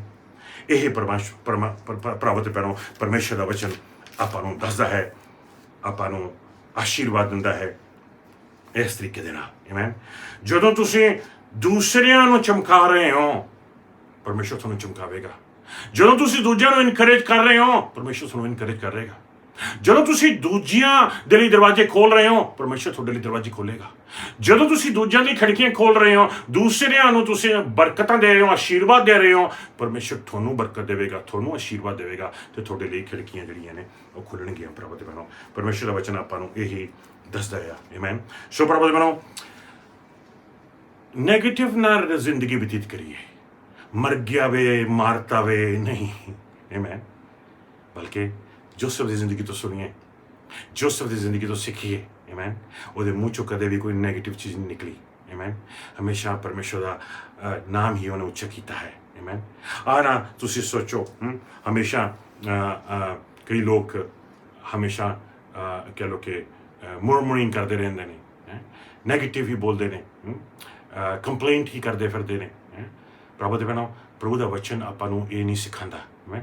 ਬਲਕਿ ਆਪਾਂ ਪਰਮੇਸ਼ਰ ਦਾ ਨਾਮ ਉੱਚਾ ਕਰੀਏ, ਤੇ ਜਿਉਂ-ਜਿਉਂ ਦੂਸਰਿਆਂ ਦੇ ਜ਼ਿੰਦਗੀ ਦੇ ਵਿੱਚ ਵੀ ਬੀਜਦੇ ਹਾਂ, ਤਿਉਂ-ਤਿਉਂ ਆਪਣੀ ਜ਼ਿੰਦਗੀ ਦੇ ਵਿੱਚ ਬਰਕਤ ਕੱਟਾਂਗੇ। ਆਮੀਨ। ਇਹੀ ਤਰੀਕਾ ਆ ਪਰਮੇਸ਼ਰ ਦੇ ਵਚਨ ਦੇ ਮੁਤਾਬਿਕ ਪ੍ਰੋਬਲਮ ਸੋਲਵ ਕਰਨ ਦਾ। ਇਹੀ ਤਰੀਕਾ ਹੈ ਪਰਮੇਸ਼ਰ ਦੇ ਵਚਨ ਦੇ ਮੁਤਾਬਿਕ ਸਿਚੁਏਸ਼ਨ ਸੋਲਵ ਕਰਨ ਦਾ। ਆਮੀਨ। ਹਾਂ, ਪ੍ਰੇਅਰ ਕਰਨ ਦੇ ਵਿੱਚ ਕੋਈ ਮਾੜੀ ਗੱਲ ਨਹੀਂ, ਫਾਸਟਿੰਗ ਕਰਨ ਦੇ ਵਿੱਚ ਕੋਈ ਮਾੜੀ ਗੱਲ ਨਹੀਂ, ਪਰਮੇਸ਼ਰ ਦਾ ਵਚਨ ਪੜ੍ਹਨ ਦੇ ਵਿੱਚ ਕੋਈ ਮਾੜੀ ਗੱਲ ਨਹੀਂ, ਲੇਕਿਨ ਜਿਹੜੀ ਖਾਸ ਕੁੰਜੀ, ਖਾਸ ਸੀਕਰਟ ਬਰਕਤ ਲੈਣ ਦੀ ਉਹ ਇਹ ਆ ਜਦੋਂ ਤੁਸੀਂ ਦੂਜਿਆਂ ਦੀ ਜ਼ਿੰਦਗੀ 'ਚ ਬੀਜੋਗੇ। ਆਮੀਨ। ਤੁਹਾਡੇ ਬੱਚਿਆਂ ਦੇ ਵਿੱਚ ਕੋਈ ਸਿਚੁਏਸ਼ਨ ਚੱਲ ਰਹੀ ਹੈ, ਦੂਸਰਿਆਂ ਦੇ ਬੱਚਿਆਂ ਦੇ ਵਿੱਚ ਬਰਕਤ ਭੇਜਣੀ ਸ਼ੁਰੂ ਕਰ ਦੇਵੋ। ਜਿਉਂ-ਜਿਉਂ ਤੁਸੀਂ ਦੂਜਿਆਂ ਵਿੱਚ ਬੀਜੋਗੇ, ਤਿਉਂ-ਤਿਉਂ ਤੁਸੀਂ ਪਰਮੇਸ਼ਰ ਵੱਲੋਂ ਆਪਣੀ ਜ਼ਿੰਦਗੀ ਦੇ ਵਿੱਚ ਕੱਟੋਗੇ। ਆਮੀਨ। ਕਿ ਪ੍ਰਭੂ ਤੁਹਾਨੂੰ ਬਹੁਤ ਬਰਕਤ ਦੇਵੇ। ਪਰਮੇਸ਼ਰ ਦਾ ਆਸ਼ੀਰਵਾਦ ਤੁਹਾਡੇ ਸਭ ਦੇ ਉੱਤੇ ਛਾ ਜਾਵੇ। ਕਿ ਪਰਮੇਸ਼ਰ ਪਿਤਾ ਦਾ ਪਿਆਰ, ਪ੍ਰਭੂ ਯਿਸੂ ਮਸੀਹ ਦੀ ਕਿਰਪਾ ਤੇ ਮਿਹਰ, ਪਵਿੱਤਰ ਆਤਮਾ ਦੀ ਸੰਗਤੀ ਤੇ ਉਹਦਾ ਮਸਾ ਹਮੇਸ਼ਾ ਲਈ ਤੁਹਾਡੀ ਜ਼ਿੰਦਗੀ ਤੇ ਬਣਿਆ ਰਹੇ। ਯਿਸੂ ਮਸੀਹ ਜੀ ਦੇ ਪਵਿੱਤਰ ਨਾਮ ਦੇ ਵਿੱਚ ਆਮੀਨ।